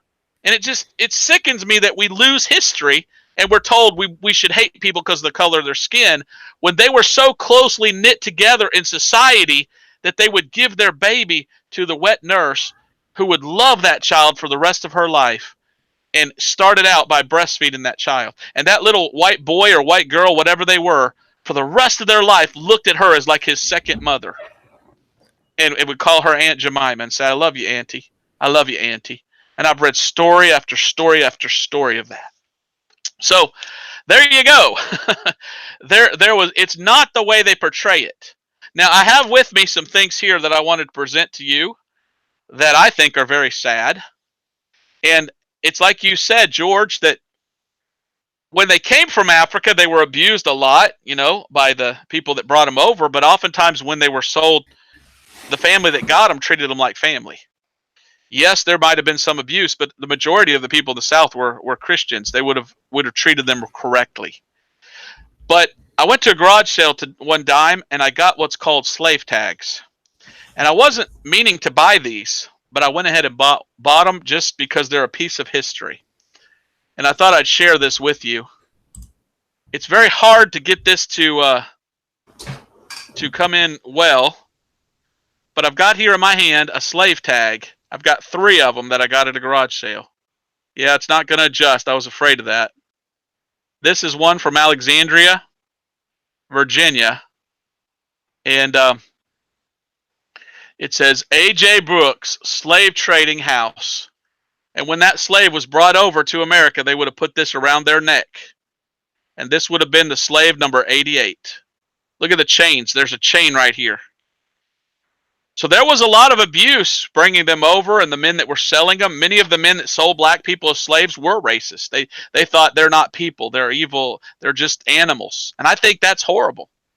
But many of the people that bought them took them into their family. And I'm going to talk about that here in a minute. Here's another slave tag I have from Oakwood Plantation, Berkeley County, South Carolina. And it had the woman's name on it. And oh man, if I could just get it to, her name was Mabel. I found one, this is 1827. I found one of these on the internet, exactly the same, and it said Pearl. And it was 1 year difference. And it says house servant, and they would have worn this around their neck. These are history. These are amazing. It's a sad time in history when a man could own another person, sure, and I'm not in favor of it. But when I look at it in its historical context, what I see is the Christians in the South accepting them as family and loving them, not abusing them. The abuse was the kidnapping and bringing them over and things like that. This has to be the oldest one that I have.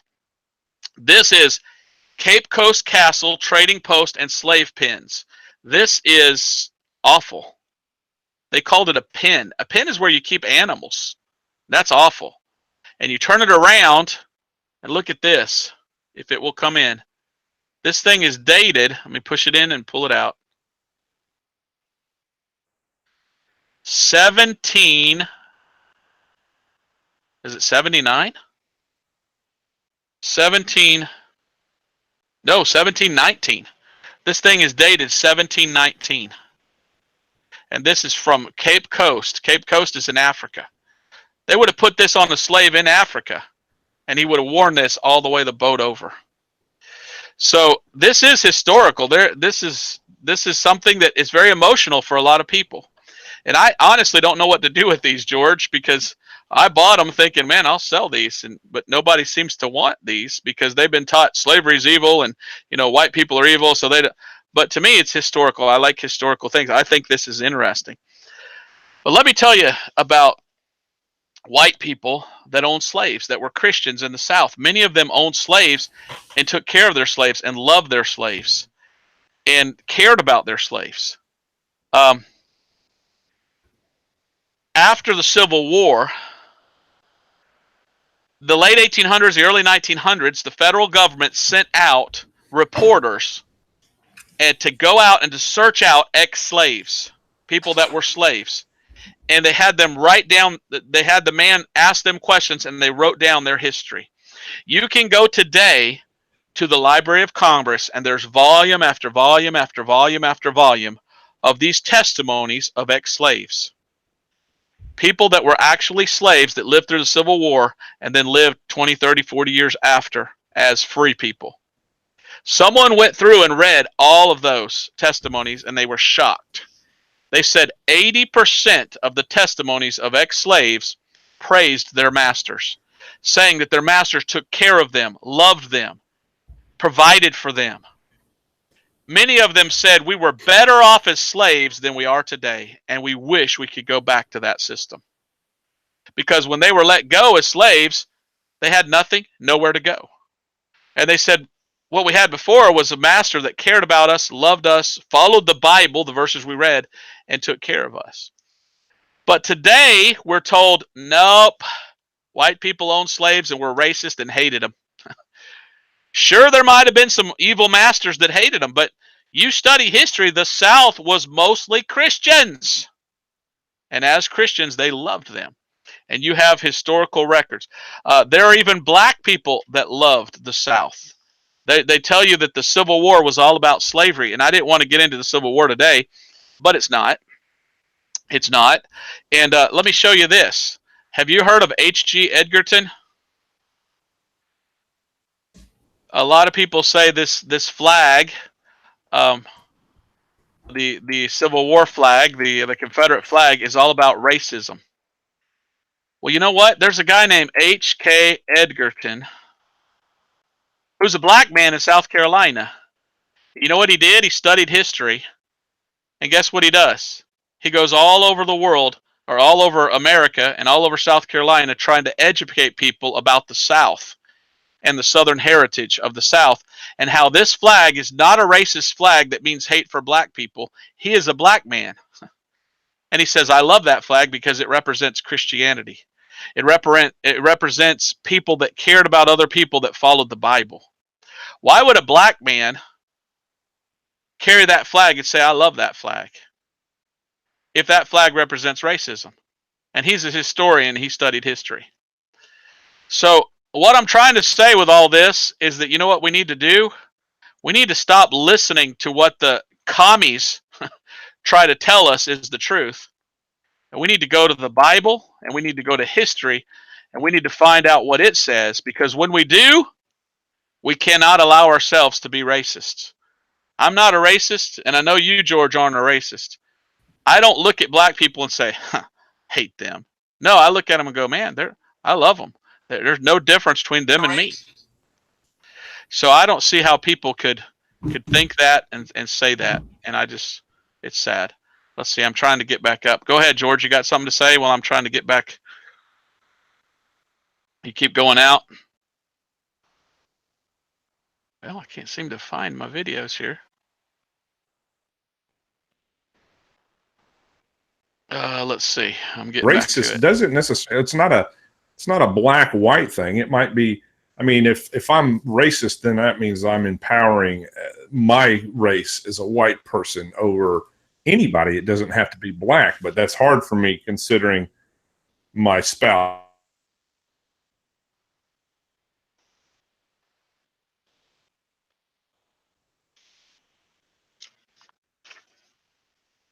Cut out again. Man, we got to get a better connection for you, George. Cut out. So you've got history and you've got the Bible. And historically, the South was Christians. They would have. You keep coming in and out, in and out, in and out. So looking at history, looking at the Bible, looking at truth, I don't see how this narrative can stand that if you were white, you're a white slave owner that hates blacks, you're a racist, you're evil, pay reparations. You're not. Let me tell you about this guy. This is my third great grandfather. He kind of looks like me a little bit. I think I kind of look like him a little bit. I got those hog jowls and ears and the nose a little bit. And this is my third great granddaddy. He lived from 1824 to 1894. Now, I studied, and historically, there were some white people that were racist. And there were some Southern Baptists that were racist. They said, and I hate this, they said black people are animals. I don't believe that. You know what? He didn't believe that. I studied my third great grandfather, and he was a preacher, a Southern Baptist preacher. And he's remembered today as a preacher that during the time when many Southern Baptists said black people are just animals, they don't have souls, which is a horrible thing to say, he said, I don't believe that. In his ministry, he won more black people to the Lord than white people. And there are stories of him having church, and he had more black people in his church than white people. And he believed that black people were human beings that had souls and could read and write. And where's his statue? You want to be a civil rights leader? He was one of the first. Why is there a statue of Jacob Manley Canty Breaker, my third great grandfather, in Washington, D.C., right next to Martin Luther King? Why? How come he's forgotten? He cared about black people. He won them to the Lord. So we're told today that white people are evil. Well, I come from a line of white people that aren't evil. Now, he had a slave. I've done the records and the census and everything, and I found that he owned a couple of slaves. He went through the Civil War.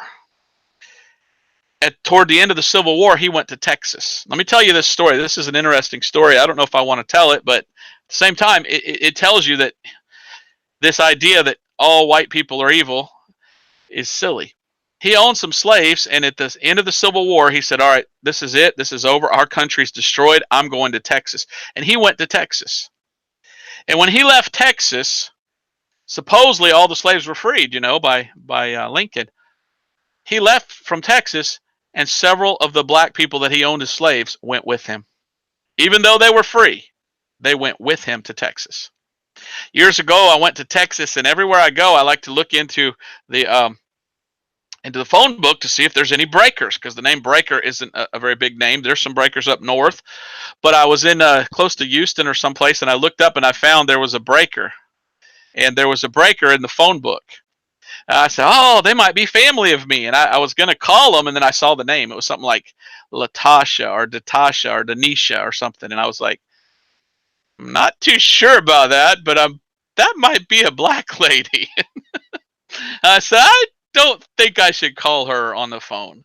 I mean, what am I going to say? My granddaddy owns your granddaddy or something? I don't. But how did she get there? She would have been one of those that came with him to Texas, and she would have taken her parents would have taken his name. Why did they go to Texas? Because they felt like family, and they took care of them when they went to Texas. So this idea that blacks and whites hate one another and you're racist to own slaves, the Bible says there was this camaraderie. In the Old Testament, a slave's supposed to love his master. In the New Testament, there's supposed to be a love there to where the master loves the slave and vice versa. And they're supposed to be like family. And history, studying my family, I saw that. And I saw how they did love one another and take care of one another. And as I study history, I see that repeatedly. There's a man that this world hates, and his name is Nathaniel Bedford Forrest. Nathaniel Bedford Forrest started the Ku Klux Klan. And everyone says, oh, the racist Ku Klux Klan. And they're right. The Ku Klux Klan today is very racist. But when it started by Nathaniel Bedford Forrest, it was started as a thing to fight in a battle against the North.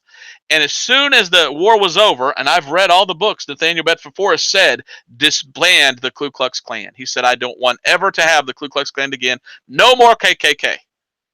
But then some people said, no, we're going to keep it. So they hijacked his KKK. And they went and they turned it into some racist, horrible organization.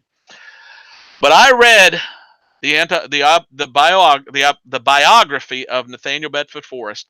He was one of the richest men in America in his time, and he owned something like 30 slaves. He fought in the Civil War. He was a hero. I mean, he had something like 20 horses shut out from under him, never died. At the end of the Civil War, he died a pauper. And every cent he had went to support those 30 families that were his slaves because he cared about them and wanted to make sure they were taken care of because they took care of him all those years. When I hear these stories of people coming out of college that think they know everything, running around saying, racist white people, ah! And I read stories like that, I just want to cry because I see men like that and they weren't racist. They had slaves, yes, but they treated them like family and took care of them. There was no racism in their heart. They loved those people. And I look at that and say they ought to shut their stinking traps because all they want to do is cause racial division. They weren't there. They don't know how it truly was. They don't know how much white people love black people and vice versa. They weren't there. There's a man that I like, and when I mention this man's name, everyone's going to say I'm a racist. But I've asked my grandmother, and I asked my mom, I asked my dad about this man. This man is from where? Alabama. This man's name is George Wallace. Have you ever heard about George Wallace? Uh-oh, cut out again. Today's not your night, George. You just keep cutting out. I got no sound, George. You're talking, but I got no sound.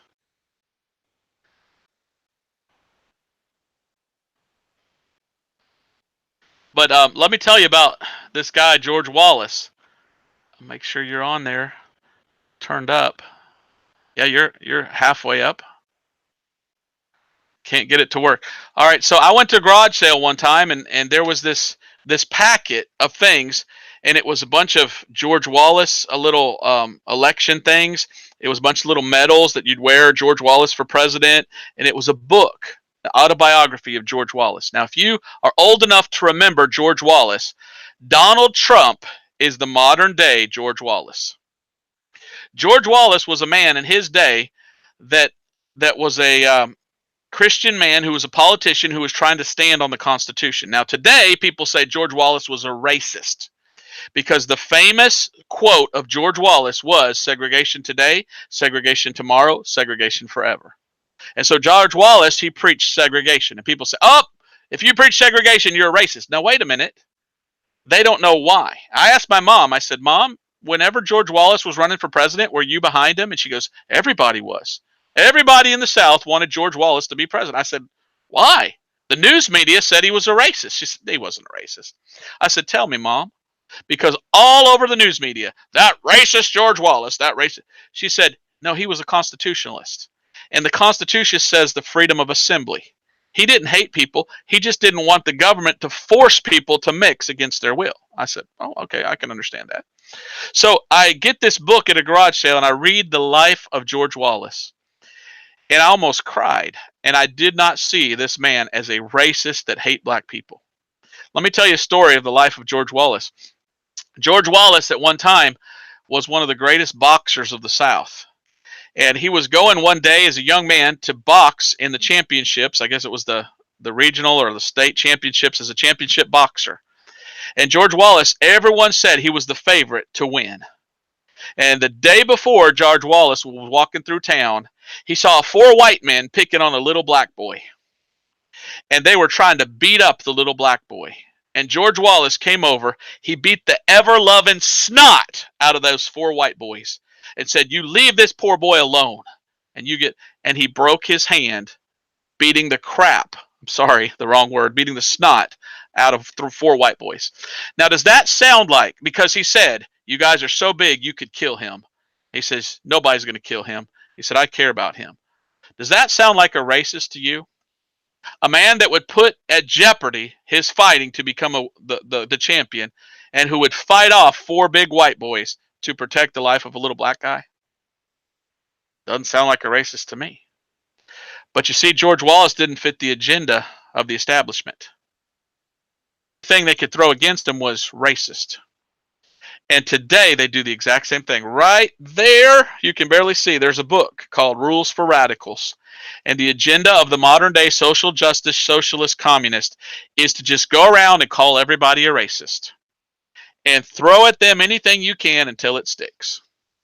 And that's what you do. You call everybody a racist. George and I went to a coin store the other day, or a coin show. George, are you back? Not yet. And at the coin show, we were talking to a guy, and we were talking about, I don't know how we got into this subject of Civil War or something. And the guy says, well, he goes, let me give you some statistics. He said about 2 to 5% of the South owned slaves, 30% of the North owned slaves.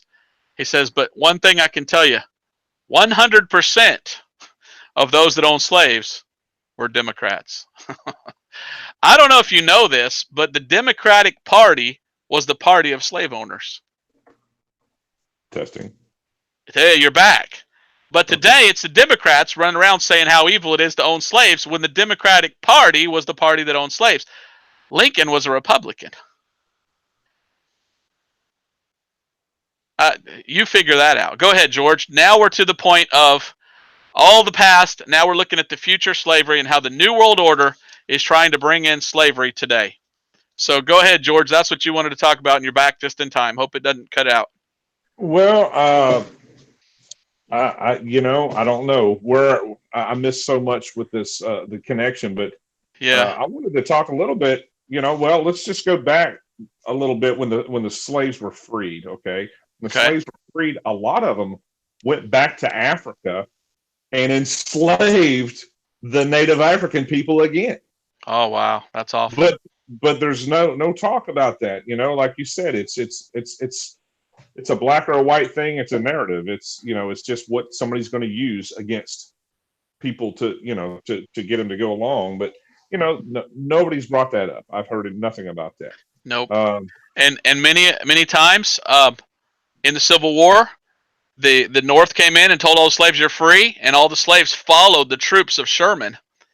And Sherman and his troops were racist, and they didn't want the black people following them. You know how many black people literally starved to death and died marching with Sherman? And Sherman and his people would not give them food because they hated black people. The North is really racist. But anyway, go ahead. Oh no! I'm trying to catch up. Man, you're doing good. Your sound's coming in great. So go ahead. Okay. Well, I've had to switch stuff, so my information I'm having to pull up on the computer now. So, but it's working great, and you're coming in really good. So I'm pretty much done. I mean, I've done my best to present the way it really was, and it's not the way they say.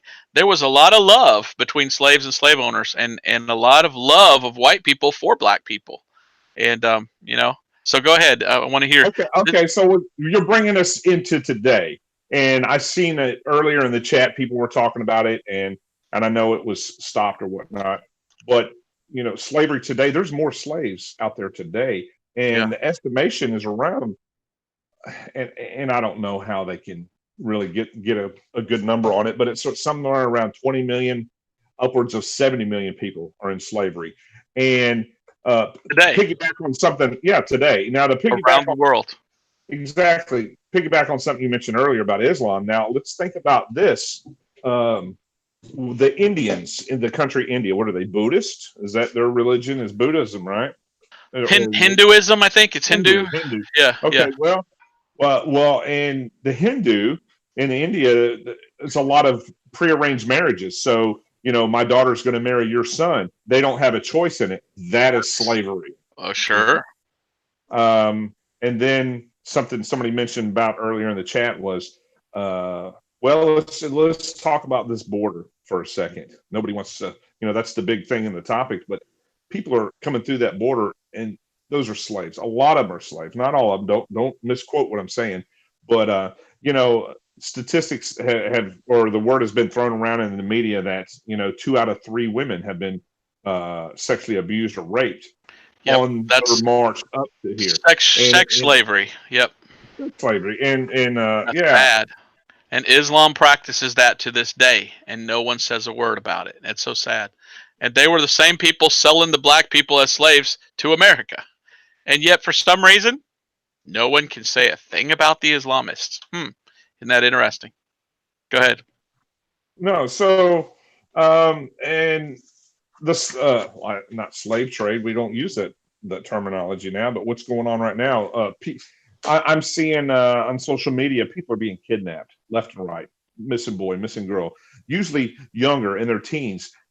And you see stuff like that growing up. You don't think a lot about it. I mean, it's always been around that, but now it's just like, where are these people going? Why is there nothing being shown about what's going on? I mean, the something that gets brought up a lot is like with Alex Jones. It's not, is it real or is it just a theory? What's the word I'm looking for? I'm at a loss for words. Yeah. But anyway, so conspiracy. I don't know what the word is. Conspiracy. There you go. That is a word I could think of. Me. So yeah, no, these people are going to camps. I believe it. Absolutely. Why aren't we doing something? I think people are doing something, but it's the wrong. Well, you remember Trump gave his speech, and when he did, he says, "I want to help all these women that are in the sex trade." And everyone applauded. Yeah, let's help women that are being kidnapped and forced into slavery as sex slaves. And all the Democratic women just sit there shaking their head like, ugh. Oh, yeah, you're talking about the big speech. So you don't care about women, and yet your whole platform is we care about women? You guys are hypocrites. They had to look to see, are we supposed to stand or we don't? They didn't know what to do. What does Pelosi say? Does Pelosi say yes or no? I mean, they're just... That is your. And they were all wearing white. They were all wearing white to support women. And you know what? Hitler's Germany, the women were to wear white. All right? These people are socialist. You know what the Nazis were? Nazi is National Socialist Party. That's right. The Nazis are the Democrats, not the Republicans. And so these people are socialist, and Lenin said the goal of socialism is communism. So you just call them what they are. The progressive, liberal, socialist Democrats are communists that want you dead because they already think you're a bigoted racist and you don't deserve to live. That's their agenda. Okay, go ahead. I'm trying to find some notes here. Filthy people. Well, I know somebody said, they must have left their hoods outside or something, the way they were dressed, So, yep. But I mean...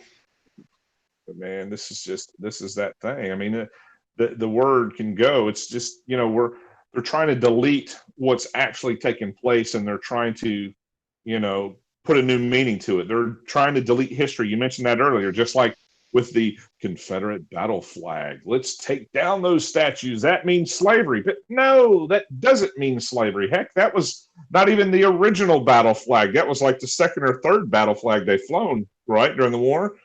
And but it got hijacked and it got slapped on with the KKK that you mentioned earlier. And now, if you have that flag, you're racist.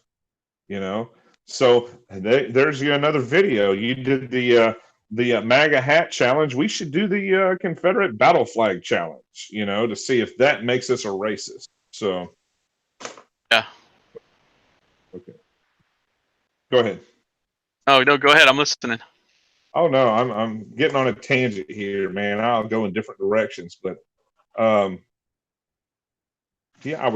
had something written down here, and what it was on some of the presidents, and I want to say Buchanan. I don't know what party he's affiliated with, but he bought slaves like it was going out of business, like on a daily thing. I mean, oh yeah, and that's another thing too. I wanted to add. Lincoln supposedly freed all the slaves in the South, but he didn't free any slave in the North. And whenever General Grant became president in what is it, 1870s, 1880s, he owned slaves in the White House while he was president. No one says a word. Isn't that interesting? But go ahead. Absolutely. No. Um, you know, I don't even know what angle I want to come at. I kind of want to go with what was it Johnson was talking about, the Negroes and keeping them voting for the party. Wasn't it Johnson that did that, Lyndon? Okay, yeah. America, most hatred of blacks was over after the Civil War within few years. It was Woodrow Wilson that resegregated the South. Woodrow Wilson was one of the racist presidents, and he was in office in the early 1900s. And before that, there were black people serving in the Army. When he came in, he says, no, black people can't serve in the Army. They have to be cooks. They have to be separated. So Woodrow Wilson, a progressive, a Democrat, wasn't he? I'll have to look that up. He was very racist. But the Democratic Party, they saw, well, we're going to lose. And so I want to say it was Johnson. I can't remember which one it was, but it was the time of the Civil Rights Act. He says, if we can get the Civil Rights Act passed, he said, we'll have these, and he used the N words, voting Democrat for 100 years. He was a racist himself, 200, and he wanted black people to vote them in power. Do you know what would change America overnight? Is if black people would stop being Democrats. Because the Democratic Party is the party that owns slaves. And the Democratic Party is trying to make every American a slave. I posted up there on the chat. Look up on YouTube, if you will, a YouTube video entitled The Jones Plantation. It's a great eye-opener. How today America is the plantation, and now white and black, we're all slaves to the slave owner. And that's Nancy Pelosi and all these people in Washington. And it's really sad. And so they're just making slaves out of us. And when I started this, I gave the two verses in the Bible that used the word slave. And one was Old Testament. The New Testament was Revelation 13. And that's in the future. And it says the souls of men and slaves. And the goal of the Antichrist, and I thought you were going to talk about this, and you probably will, is to make the whole world slaves to Satan. Revelation 13, 14 through 18, what does he say? He says he makes all, both small and great, bond and free, rich and poor, to take a mark in their right hand or their forehead. So the goal of the devil is to make everyone his slave. The only way you get out of that is being saved and going to heaven. Because then you don't have to, but if you become a slave to Satan, well, then you end up in hell by taking the mark of the beast. So slavery is not dead. You said it right, George. It's still around today. There's still slavery today, but also there's a future slavery, and it's a religious slavery to the Antichrist, to the devil. And these Democrats are literally setting up the kingdom of Satan and trying to put in the New World Order. And that's why, and it's not just Democrats, there's Republicans. So people say, are you a Republican or a Democrat? I'm an independent, because both sides are evil, and both sides have given in to try to set up the New World Order, which is a global one world government in which we are the slaves to them. And I've got a promise in the Bible that I won't be here, so I'll be gone. But that doesn't mean I can't preach against it, and I should, because God is very much against it in the Bible. Well, just to add to what you mentioned about, having the blacks quit voting Democrat. Well, it's taken place. There's a movement out there. I've seen it. I'm trying to think of what they call the movement. But there is a movement going on right now. There was the Tea Party, but now it's the Trump movement or the MAGA. I don't know, but there's a lot of people. Yeah. I'll come up with it here in a minute. It's like a hashtag movement, something. I'll come up with it. But okay. And basically that is a lot of the black populace. Candace Owens is the one that's really. Oh, she's awesome. She's pretty too. Is it pretty Walk lady. Away? I think it's hashtag Walk Away. I think it's yeah. And she's a really pretty lady, but smart. She's so smart. And there's so much that I wanted to put out here. All this is like burning in me. I got to get this out because nobody talks about this. But I've been reading books about South Carolina because my ancestors go back to the 1700s, and they were in St. James Goose Creek. And the first preacher that came over and started a church in the 1700s in St. James Goose Creek, he saw that there were slaves, black slaves. And he says, you know what? He came over from the Society of the Propagation of the Gospel, which is interesting. They actually preached the gospel back then. Very few do today. He says, a lot of these guys, they own slaves, but he says they don't know how to read. So he went to all the slave owners and he said, and this is late 1600, early, he said, can I teach them how to read? Remember, they worked 7-8 months out of the year. They had 4 or 5 months off. And those 4 or 5 months, that preacher was teaching those slaves how to read. And you're told today, evil white man kept the black man down to where he couldn't read or learn. Or no, from what I'm reading historically, the white people, many of them cared enough about black people to teach them how to read. Who are you to tell me these lies that white people were evil, racist, white devils that went around killing people? And I'm reading historically books, and it's the exact opposite. Christian men cared about their slaves, taught them how to read, took them to church. I mean, I'm not going to buy anything that they say because I'm reading for myself, and I see it's very different. But go ahead. Well, yeah, I'm just trying to catch up on the chat here. Yeah. I always read it after. I don't even have time to go through. I know we don't even.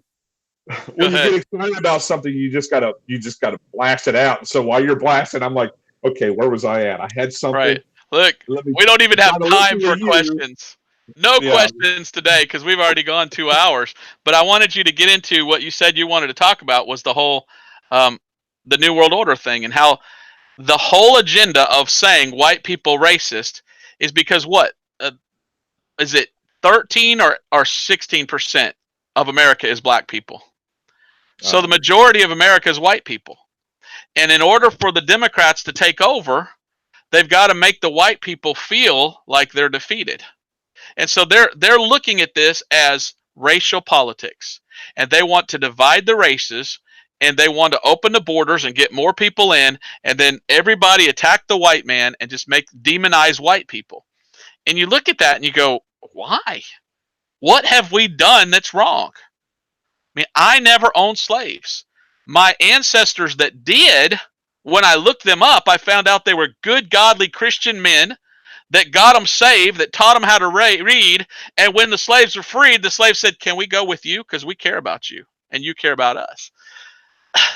Why would I pay reparations when I wasn't there? And it's sad that they want to make you a racist so that you feel defeated and be like, agree with them. Yeah, you're right. I'm a low down, sorry, good for nothing. You know what? I ought to just die. No, I'm not as bad as you say. You're the racist. You're the devil.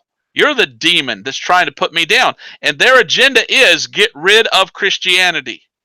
The Democratic Party several years ago met in the Democratic National Convention and they voted. And they voted to take the name of God out of all documents and out of their meeting, and to never, ever say the name God again in the Democratic Party. Wow. I believe it.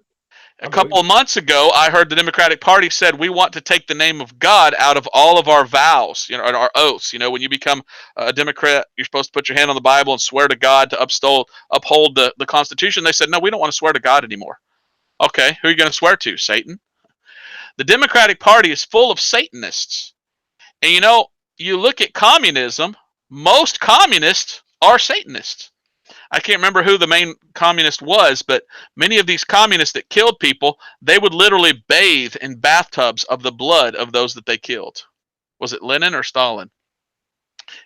Phil Pot killed a million of people in Cambodia and used to love to look at all the skulls and things like that. They are sick, twisted devils that are going around calling you racist. Why would I give them the time of day? Why would I let myself accept what they call me when the Bible, history, and my own heart does not condemn me? You know what I'm saying? It's just a bunch of liars. Well, so why don't they just shut up? The term racist, think about it. Racism, that was a long time ago.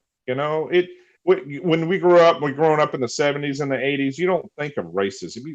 The word doesn't come up. It's almost like a curse word to say racist or to accuse somebody of being racist.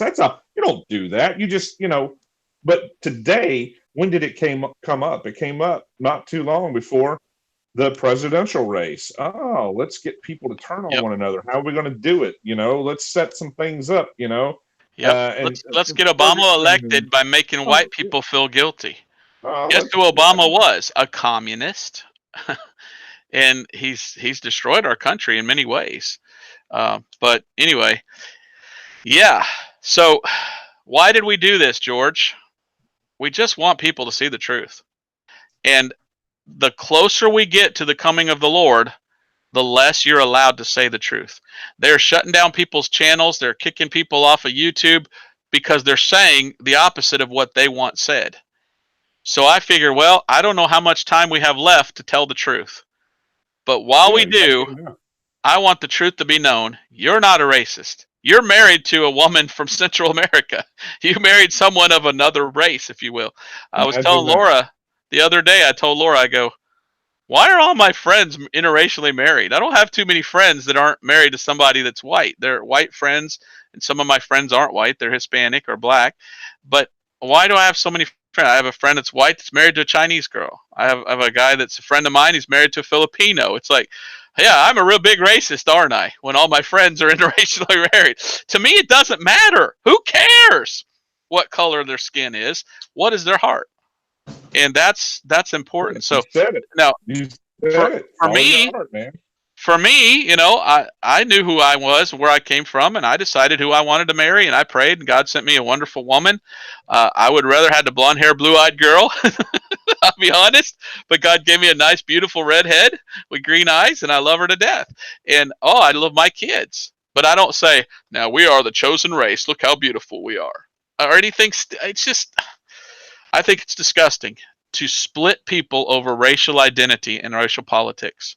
You don't judge people by the color of their skin. You judge them by the context or the character of their heart. And who said that? A black man. And his name was Martin Luther King. And you know what? I am not a fan of Martin Luther King, George. I do not like that man because he was a communist. He was an adulterer. He was a fornicator. He was a wife beater. The night before he was assassinated, he almost literally beat a woman to death because he was a bad man. And he claimed to be a Christian, but he never preached the gospel. But I don't hate him, and I don't dislike him because he was black. I looked at the character of his heart as he asked me to do, and I found, wow, that guy's a commie. So that's what it's all about, is the communists are against God and the Bible, and they're the ones that are causing all this racial division and everything. And it's He really labeled sad. himself. He labeled himself incorrectly. Yeah. He labeled himself reverend. Okay. And reverend is found, if I'm not mistaken, it's found one time in the scriptures, and Yep. it's talking about God Almighty Christ. Yep. That's great. So he's, and anybody today that, uses the term reverend, maybe they don't understand it. And that's the only thing I can think of, because there's a lot of people that read the Bible. There's a lot of people that can quote scriptures, but they don't comprehend what they're reading. They don't see what's in it. And Exactly. like you said, it's Psalm in there. Psalm 111:9. It's talking about Jesus Christ in this psalm, and it says, "Holy and reverend is His name." And I've never ever liked that term reverend for a preacher. To call a man, a preacher, a reverend, I'm like, no, that God is the reverend. Now it means holy, but I don't call myself the Right Reverend Robert Breaker.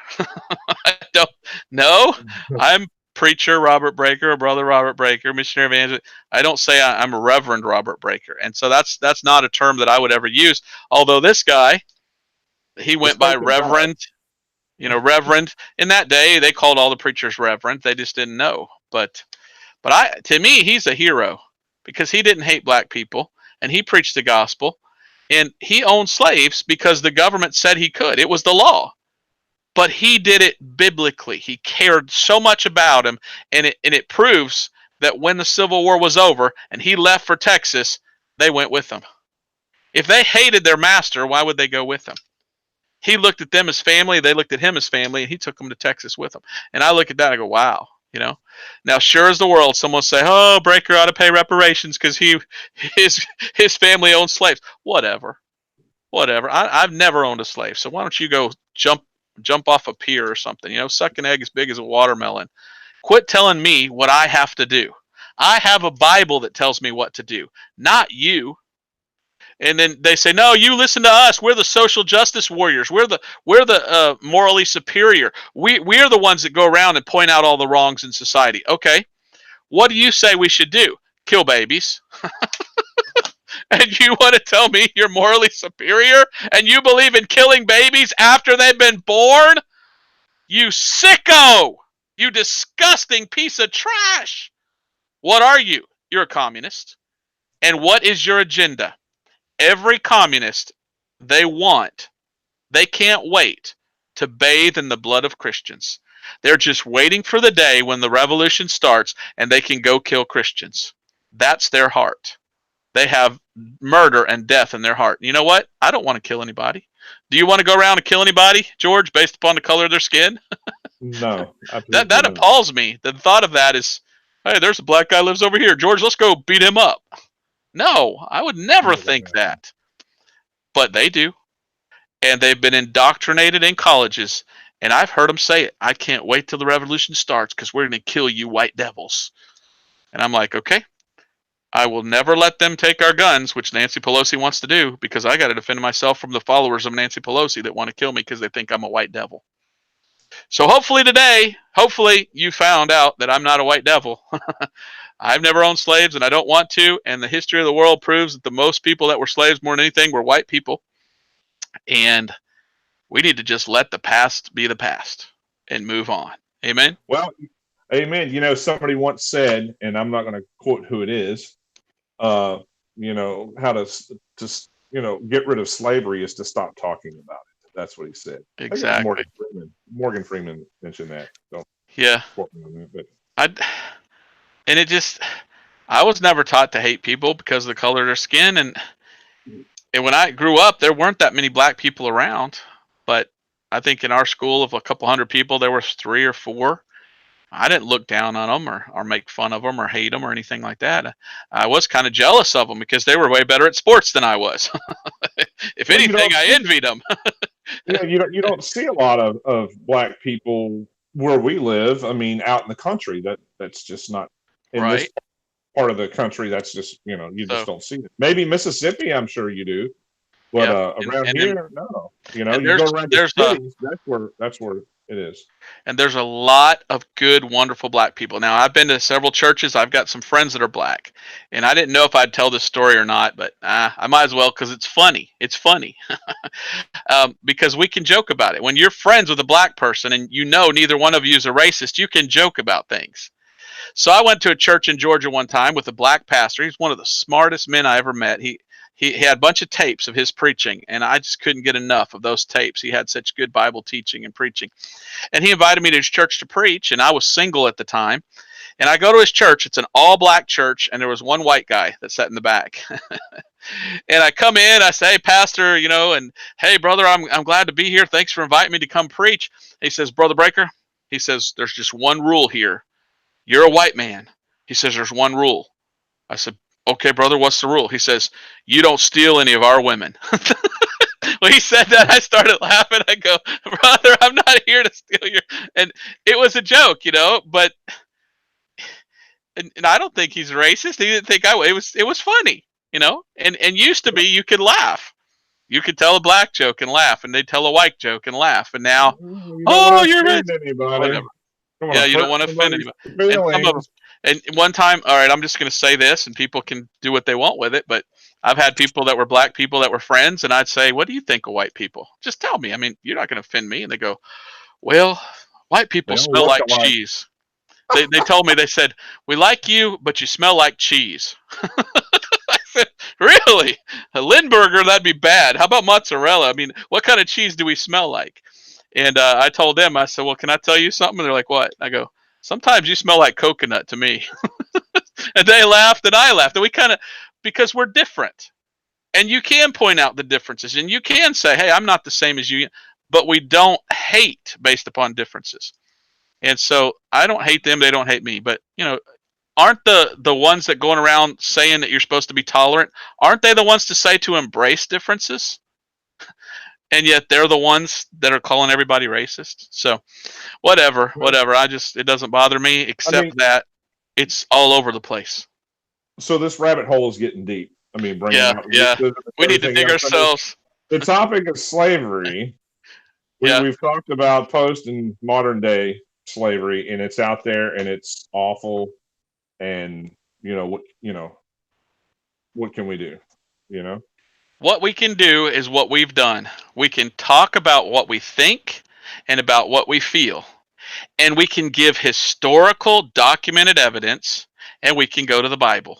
And when we do, we prove that these people that just run around and call everybody racist are a bunch of liars. And not only that, they're shallow and ignorant. They totally prove that they've never studied anything, yet they've gone to college for 4 years. Colleges today are not what they should be. well, colleges are changing people, and it's all big money. Who Yep.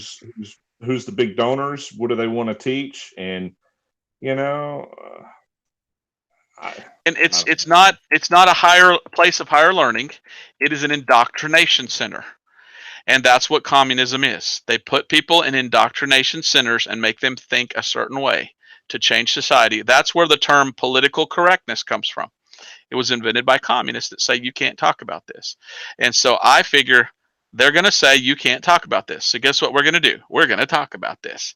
Because when we do, we see that they're a bunch of liars. And all they're doing is try to forward an agenda of making white people racist.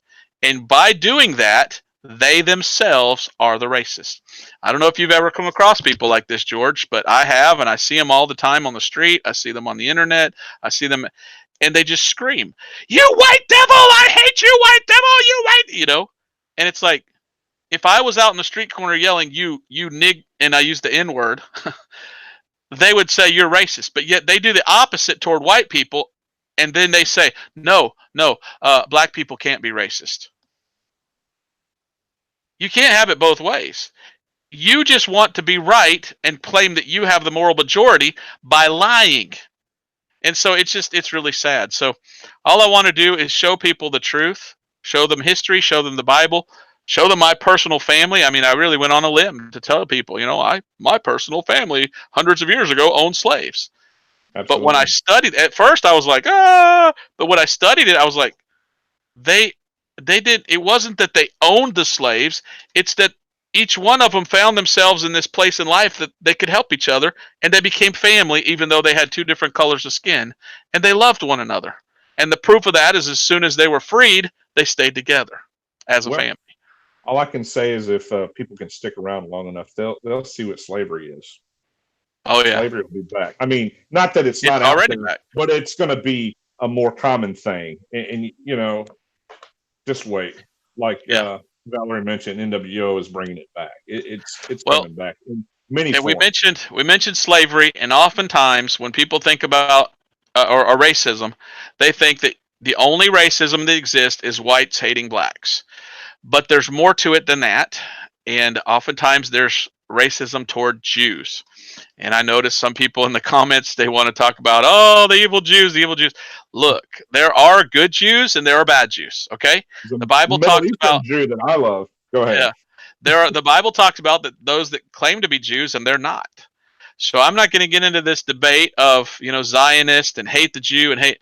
God has His chosen people, the true Jew, wherever they are. I don't know. They probably, a lot of them went back over there to Israel because that's where the Bible says they'll be in the last days.